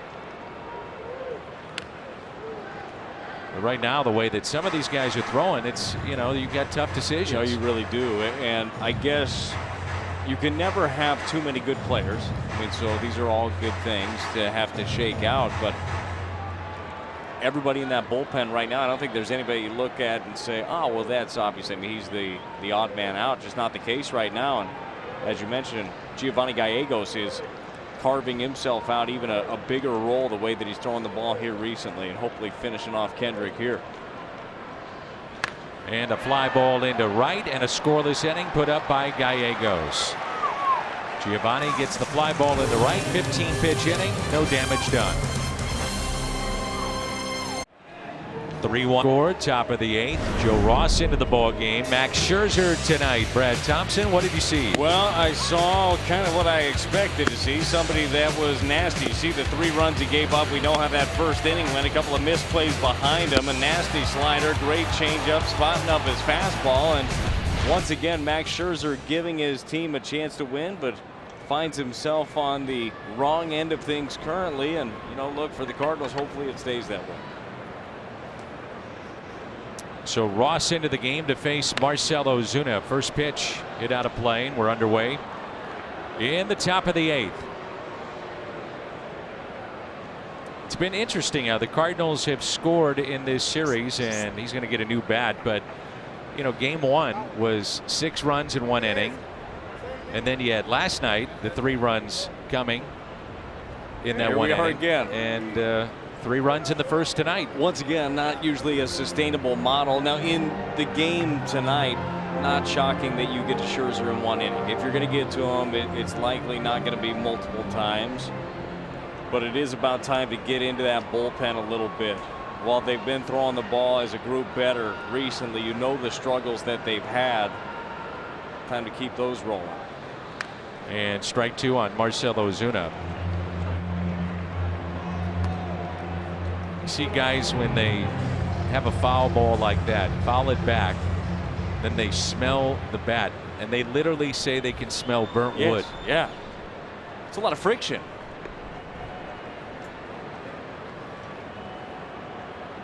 Here's an 0-2 pitch. Some guys lick their bat. One guy. Well, Yasiel There's like Puig. a guy that licks his bat. Yeah. All that pine tar, maybe some of the dirt on it. That's protein. It's fine. It's protein, That's fine. Yeah, building up the immune system too. You are just always looking for the positives. Yeah, building up the immune system by licking the bat. Right. I mean, he's not worried about hand sanitizer or any junk like that. He's trying to be able to fight off as many antibodies as he can on his own. Okay. Smart, actually. Yeah. Here's a 2-2. And it's taken low and outside. You didn't have any routines like that when you played as a kid? No, I didn't. Not. Well, I guess aluminum wouldn't taste as good. Especially probably. when it was lightning out. Yeah, that could be a problem. Be as a little well. dangerous. the sheer fact that you're holding a bat is probably going to be an issue there anyways. And that's taken outside, and Ozuna's on base for the 4th time. 3 base hits and a walk. Cardinals baseball is brought to you by Budweiser. Wherever legendary MLB moments happen, Budweiser will be there. And find your Steel dealer at steeldealers.com. That's embarrassing. What are you talking? That was a giveaway, that shirt. No, I'm saying it's embarrassing that all 3 of them wore it on the same day. I mean, call each other one time, say, hey, I'm wearing that Cardinal shirt. I know we're going to a Cardinal game. He's even got the bucket hat, the guy in the middle. Oh, the shirt itself is nowhere near embarrassing. The shirt is awesome. All 3 of you wearing the same shirt. Megan Eberhardt does our promotions. She does a great job. Megan, that was Brad saying that these guys, it's embarrassing that they wore it all on the same night. I think it's, some guys just being fanatical.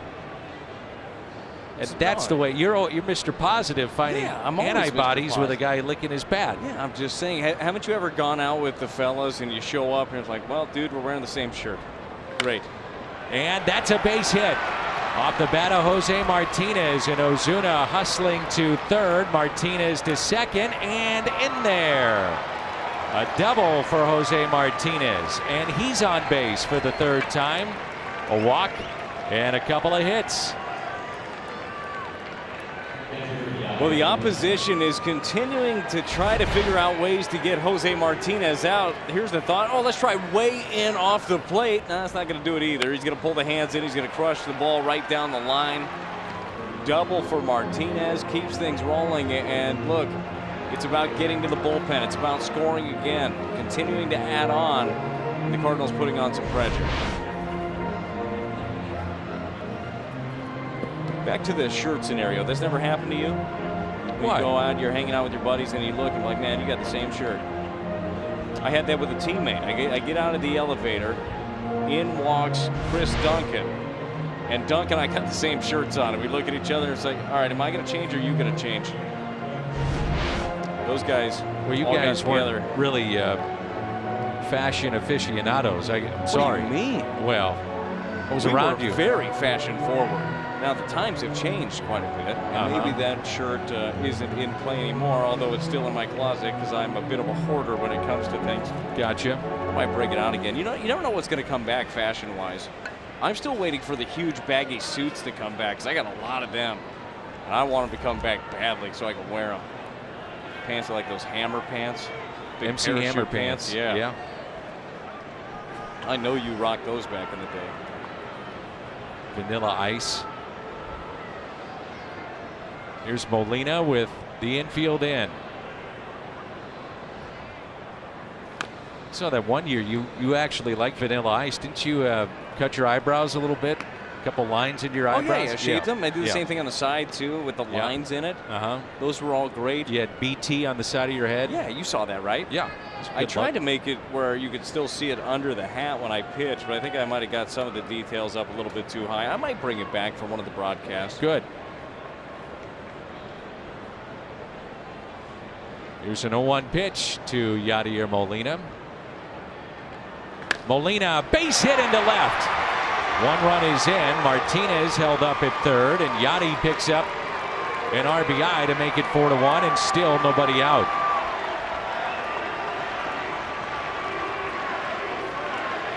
Cardinals scored the 3 in the first. You were hoping to get Scherzer out of there, be able to tack onto the bullpen, and they're able to do so here. You get it going. Great piece of hitting right here. Get a slider, get it down the middle, and get himself another knock, driving a run. The bullpen has been so good the last couple of games for the Nationals. It was 16 innings without giving up a run. Well, that has broken. And the Cardinals still putting on pressure. 1st and 3rd, nobody out. It's about that big inning again. They just called up Dan Jennings, the lefty. And he'll come into the ball game to face Colton Wong with nobody out. That Molina Club bobblehead, the double bobblehead, Friday, May 10th. That's coming up at the ballpark. That'll be a very popular giveaway at Busch Stadium. And that's presented by Coca-Cola and Walmart. Dan Jennings into the ball game, and this is our Chevy call to the pen. Numbers from a season ago, and still nobody out. Joe Ross did not retire a batter. A walk, double, single, run scored. He's responsible for the 2 runners at the corners, and now it's Colton Wong. And just when the Nationals might feel like, all right, well, things are going the right way for our bullpen, getting the job done, kind of rears its ugly head again, and the hope is now you keep piling on, you keep getting to him. Colton's been taking way better ABs.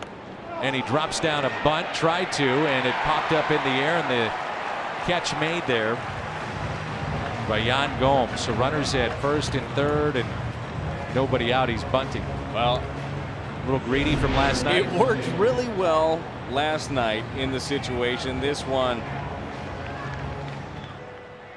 he's kind of leaving before he's able to get it down. Look, it's the same conversation we had last night. If he gets it down, if it works, it's successful, it's a great idea, it's smart baseball. If he doesn't, it looks bad. In that situation, you'd love to see him swinging it. But if he drops down a perfect bunt and he scores and everything's good, well, then I'm singing a different tune. So Bader, you love the numbers against lefties and a chance to do some damage here. He doubled back in the 7th. They're at the corners and only 1 out. Take a look at this ball hit by Bader. Statcast AI powered by AWS. And that was his hardest hit ball of the year. 110.8 off the bat. Well, he battled to get there too. Got himself in a position where Scherzer felt like he could get him with the fastball. He left one down the middle, and Harrison can turn around a heater.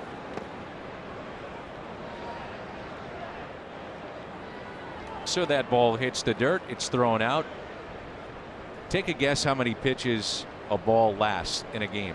Oh, I'm gonna guess 6. You're way off. Average 2. 2. Yes, 2. sir. If I'm going by value at the store, a Major League Baseball on average, I would say, is about $12. A dozen's $144. Are they more than that? Believe so. Oh my. So 2. It's a lot of money. I'm gonna have to do some math. Yeah, we'll just stick with it's a lot. Yep. Tyler O'Neill at the on-deck circle. Be the pinch hitter for Gallegos.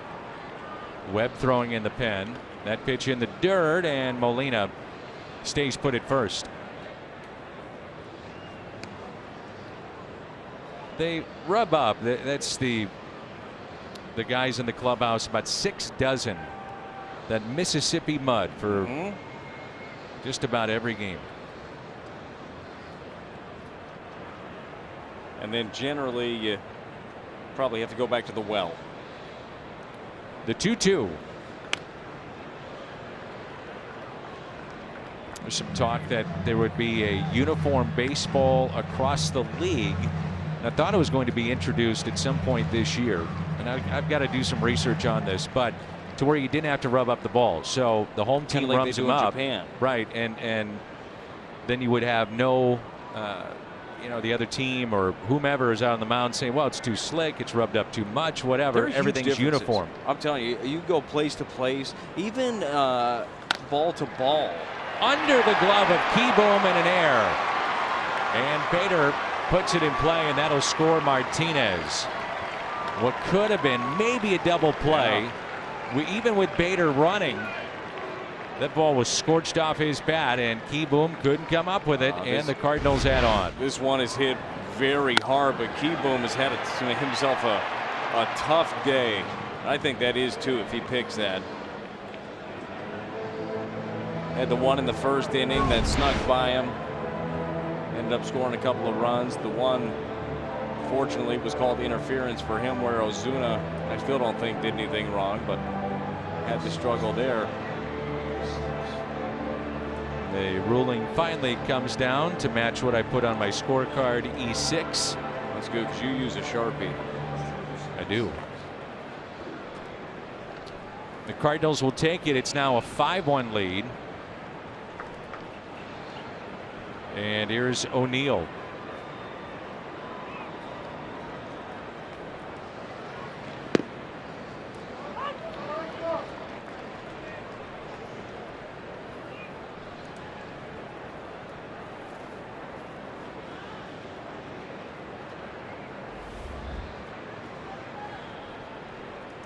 I wonder how much, if at all, Mike Schilt thought about. Now there's 2 runners on, and O'Neill could make this an 8-1 game with 1 swing. But you got a 4-run lead. Gallegos looked sharp last inning. About pulling back O'Neill, let Gallegos hit. Yeah, you definitely, I think, run through it. But I do believe in a game like this where you have the opportunity to score some more runs. Yeah, you go for it. Yeah. Just throwing it out there. Sure, yeah, I think the thought process was there, especially the way the Gallegos is throwing the ball. He looked great 2 innings the last time out.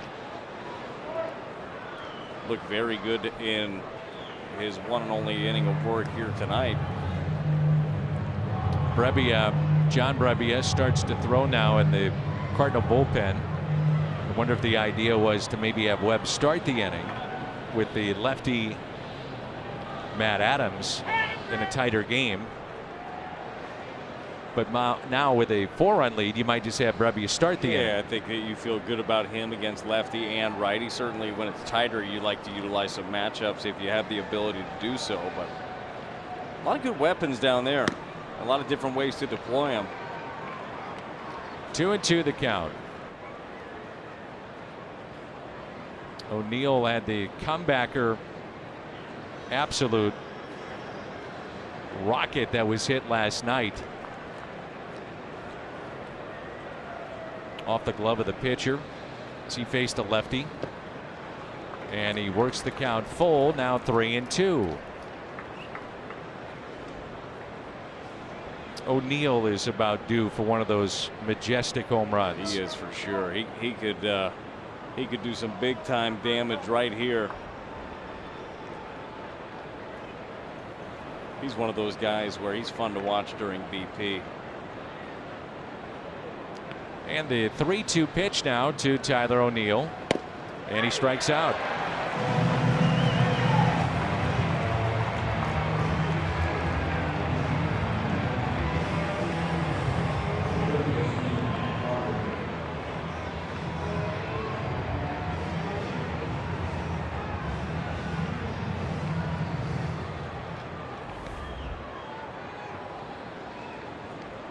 It's been 7 games which the Cardinals have not hit a home run this year. They've won 5 of them. So there's other ways that this lineup has shown that they can win. And at one point, you go back to last year, a couple years ago, they were dependent on the home run. Oh, I don't have the numbers in front of me, but I mean, they almost couldn't win if in fact that didn't happen. And we have seen Mike Schilt's club manufacture runs. Sure, they'll take their home runs and they're fun to watch. But oftentimes it's getting the guy over, it's stealing a bag, it's having good jumps, going first to third, and getting those clutch hits.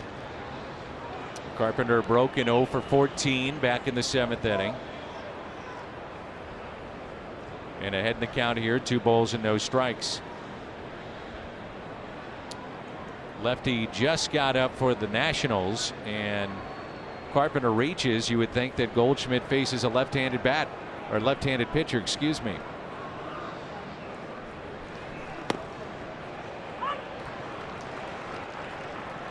Two and one. Carry 4 lefties in their pen. Sean Doolittle, Matt Grace, and that's the lefty that's up throwing now. Dan Jennings into the game, and then Tony Sipp, who we saw last night. 2 balls and a strike.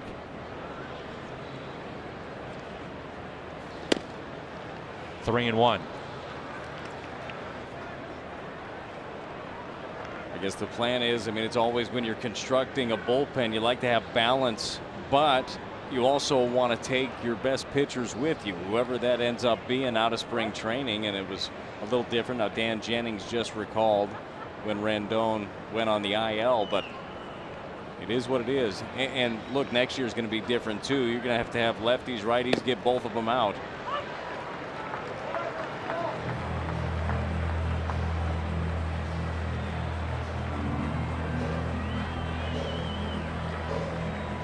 Runners off with the pitch. Full count on Carpenter.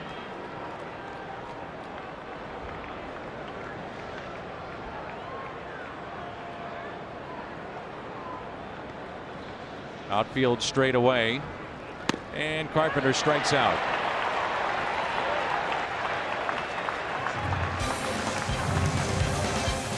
Sends us to the bottom of the 8th. Martin Luther King Memorial here in John Brebbia, and the numbers that they have put up, both with ERAs under 1. They've been great, and they've been called upon at some huge spots. And Brebbia has shown this over the last year plus that you can trust him. You can trust him in those spots. I love the evolution of John Gant.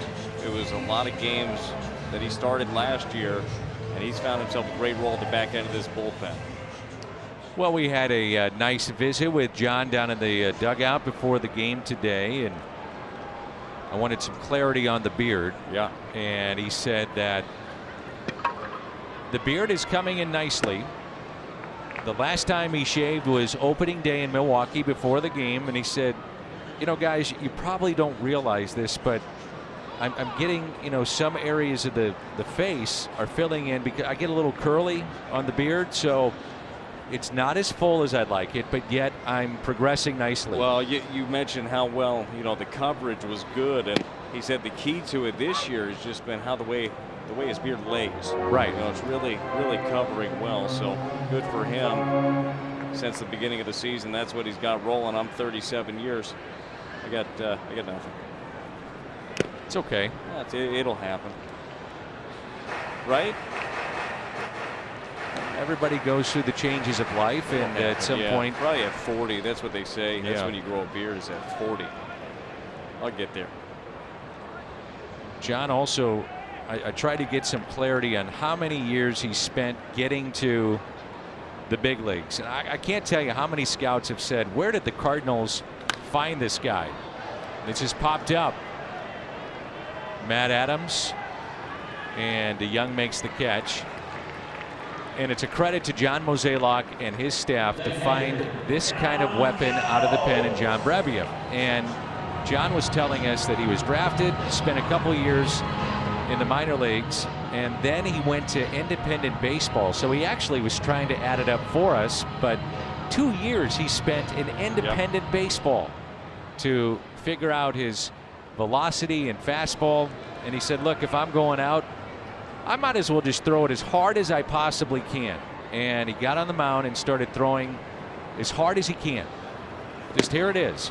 And the velocity, he said, hit 92. And then it got up to 94. And he said he didn't even realize that he was starting to hit 96. And that's when everybody started to notice. He's got a good slider, good fastball. And here he is in the big leagues getting outs. 2 away here in the 8th. Tell you what, the goal for most guys, I mean, you want to be in affiliated ball. You want to be with an organization with the hope of climbing the ladder and being here where John Brebbia is. But sometimes if you've still got the will and the want, there are places for you to play. There are great independent leagues out there that will provide the opportunities. And, well, John Brebbia took advantage of one, and here he is. Here's Carter Keyboom.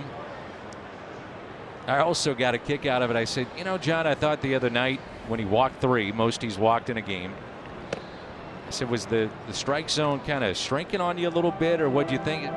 No, Dan, he said, I was pretty much not near the strike zone. At least he was honest. Yeah, a lot of times you say, well, I don't know, maybe.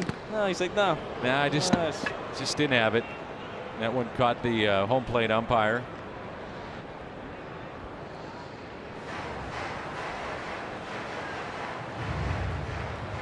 You've got the collarbone area. There are some areas there that are still unprotected. Yep. Ouch.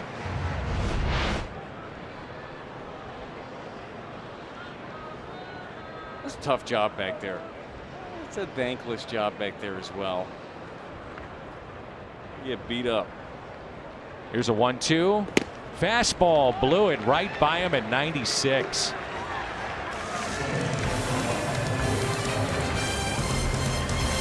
Cardinals with the lead, top of the 9th. A couple of teams that John Brebbia pitched for.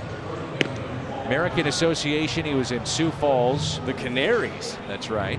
And he also pitched for Laredo. And now in the big leagues with the Cardinals. Great story. It is. Everybody's path is different, and everybody has different breaks at different times.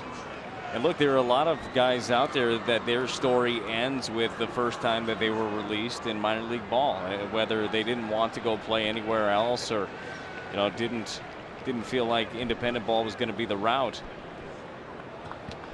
It's fun. I mean, it's fun to see how everybody's path to the big leagues works out. Really is. Here's Grace, Matt Grace, to face Goldschmidt, and a strike. It's 5-1 Cardinals here in the top of the ninth. Cardinals trying to make it 20 wins in the first 30 games.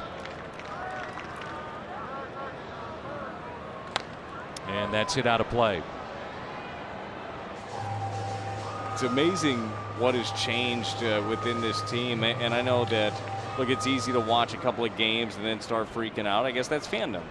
But there was panic after the first couple of games against the Brewers. They take 3 of 4, and it's, oh my gosh, the sky is falling.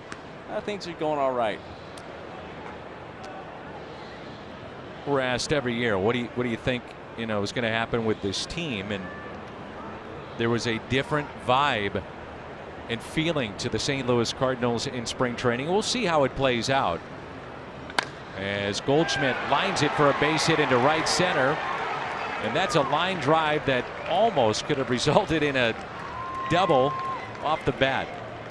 Ball was smoked. It was. I think that Goldschmidt happy Scherzer's not in there anymore. Take advantage of the bullpen. You see this one here trying to go up and in, ends up, well, middle down. That's when he's at his best, when he's driving the ball that way, hitting it hard. No chance there at second. The reason I felt that way, and just having been around the club for, well, now for me 22 years and going down to spring trainings, but here's DeYoung. The one thing I saw that caught my eye, and I do think it's a good collection of players and pitchers, if everything can fall into play. I mean, there's always ifs with every team. Of course. Yadier Molina was hopping around like he was 20 years old again as DeYoung hits into a double play, 4-6-3. And I'm not saying he's always doing that, and I'm not saying that he's not always excitable and into it. But I watched Yadi specifically, and he was jumping all over the place, and he looked like he was 20 years old again. And I thought, and he knows it better than anybody else, he's got a feeling maybe about this team. Yep. And, we'll see how it plays out. But that was, to me, one of the indications, just seeing that youthful exuberance that we've seen out of him. Looked like he had it as Ozuna hits one a mile high into shallow left, and the catch is made. You agree? Oh, absolutely agree. Something special is going on. It's early. Arms in the game, which is 97 or above. National League bullpens, and it's the Pirates, the Marlins, and then your St. Louis Cardinals. That's a look at your Kubota power stats. There's the main culprit right there. It's impressive. High octane out of the bullpens. Saw that last strikeout from Brebbia. It was 96. We've seen John Gant, 97. And the first pitch, a broken bat, and handled easily by Wong. Don't step on the bat. He almost stepped on it. Don't want to see him roll his ankle. And that, folks, is a shattered bat. Strikeouts are good feelings when you punch somebody out. You like this, though, to me is my favorite thing. Because the hope is, the backstory I build is, that was his favorite bat. It was his lucky bat. He needed that thing. That was his Wonder Boy. It just shattered it. Firewood, Souvenir City. Pick me out a winner, Bobby. Yeah, that's right. And that pitch is popped up. 2 pitches and 2 outs. Ooh, almost came out of the glove of Carpenter. But he made the catch, so no damage done. And a look at our Budweiser player of the game, Marcell Ozuna. 3 for 3, 2 doubles, a single, 2 runs. Drives in a run. And the Cardinals are 1 out away from taking the first 3 in this series and beating Max Scherzer.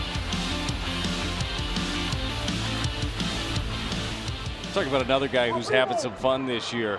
Seen a lot of smiles on Marcell Ozuna. Yes. Always having a good time this year. There's a good vibe. Now, I feel like when we talk about that, some people might think, oh, well, it's loose. Well, I don't think that's the case. It's businesslike when you're around the club, but there's just that vibe to it. It's kind of hard to put a finger on, but these guys are excited to be here. They're excited to work, and look, they want to win every single day. It's about day in, day out. What do we have to do to win this ball game?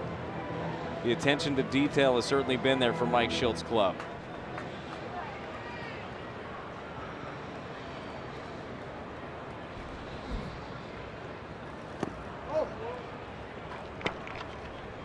Adrian Sanchez, the pinch hitter.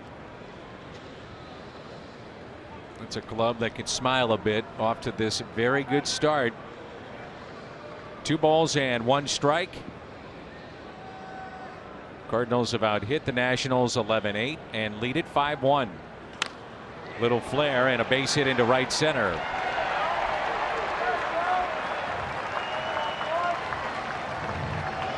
So Sanchez extends the ball game against Brevia. Top of the lineup in Adam Eaton.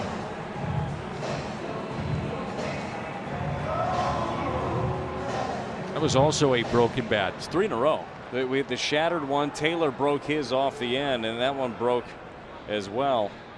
A lot of firewood tonight.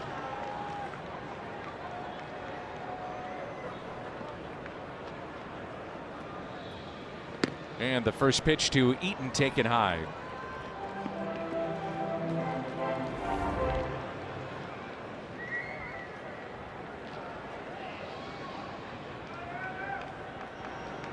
Jordan Hicks just getting a little loose just in case. That's outside. 2-0.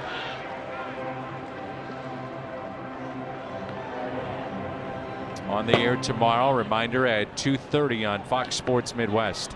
We were showing the stat off the top of the pitches 97 and above. Got another fun number for you. The Cardinals have thrown 106 fastballs over 100 miles an hour. That would be Jordan Hicks. I'm pretty sure. He helps. I'm pretty sure those are all his. Ryan Elsley had a few that hit triple digits. We're going to see him some more this year too, I think, at some point. You bet. Here's a 2-1 pitch to Adam Eaton, and it's in the air. This should do it. Colton Wong under it. And folks, the Cardinals are the 10th team in the long history of St. Louis Cardinals baseball to start with 20 wins in their first 30 games. And they're having some fun. 5-1 the final tonight. This team is clicking right now. They get to Scherzer early. They get to the pen late. Great pitching by Miles Michaelis and the bullpen. And the Cardinals take all 3 of the first games here. Look for a sweep tomorrow. We'll come your way at 2:30. Post-game show comes your way next.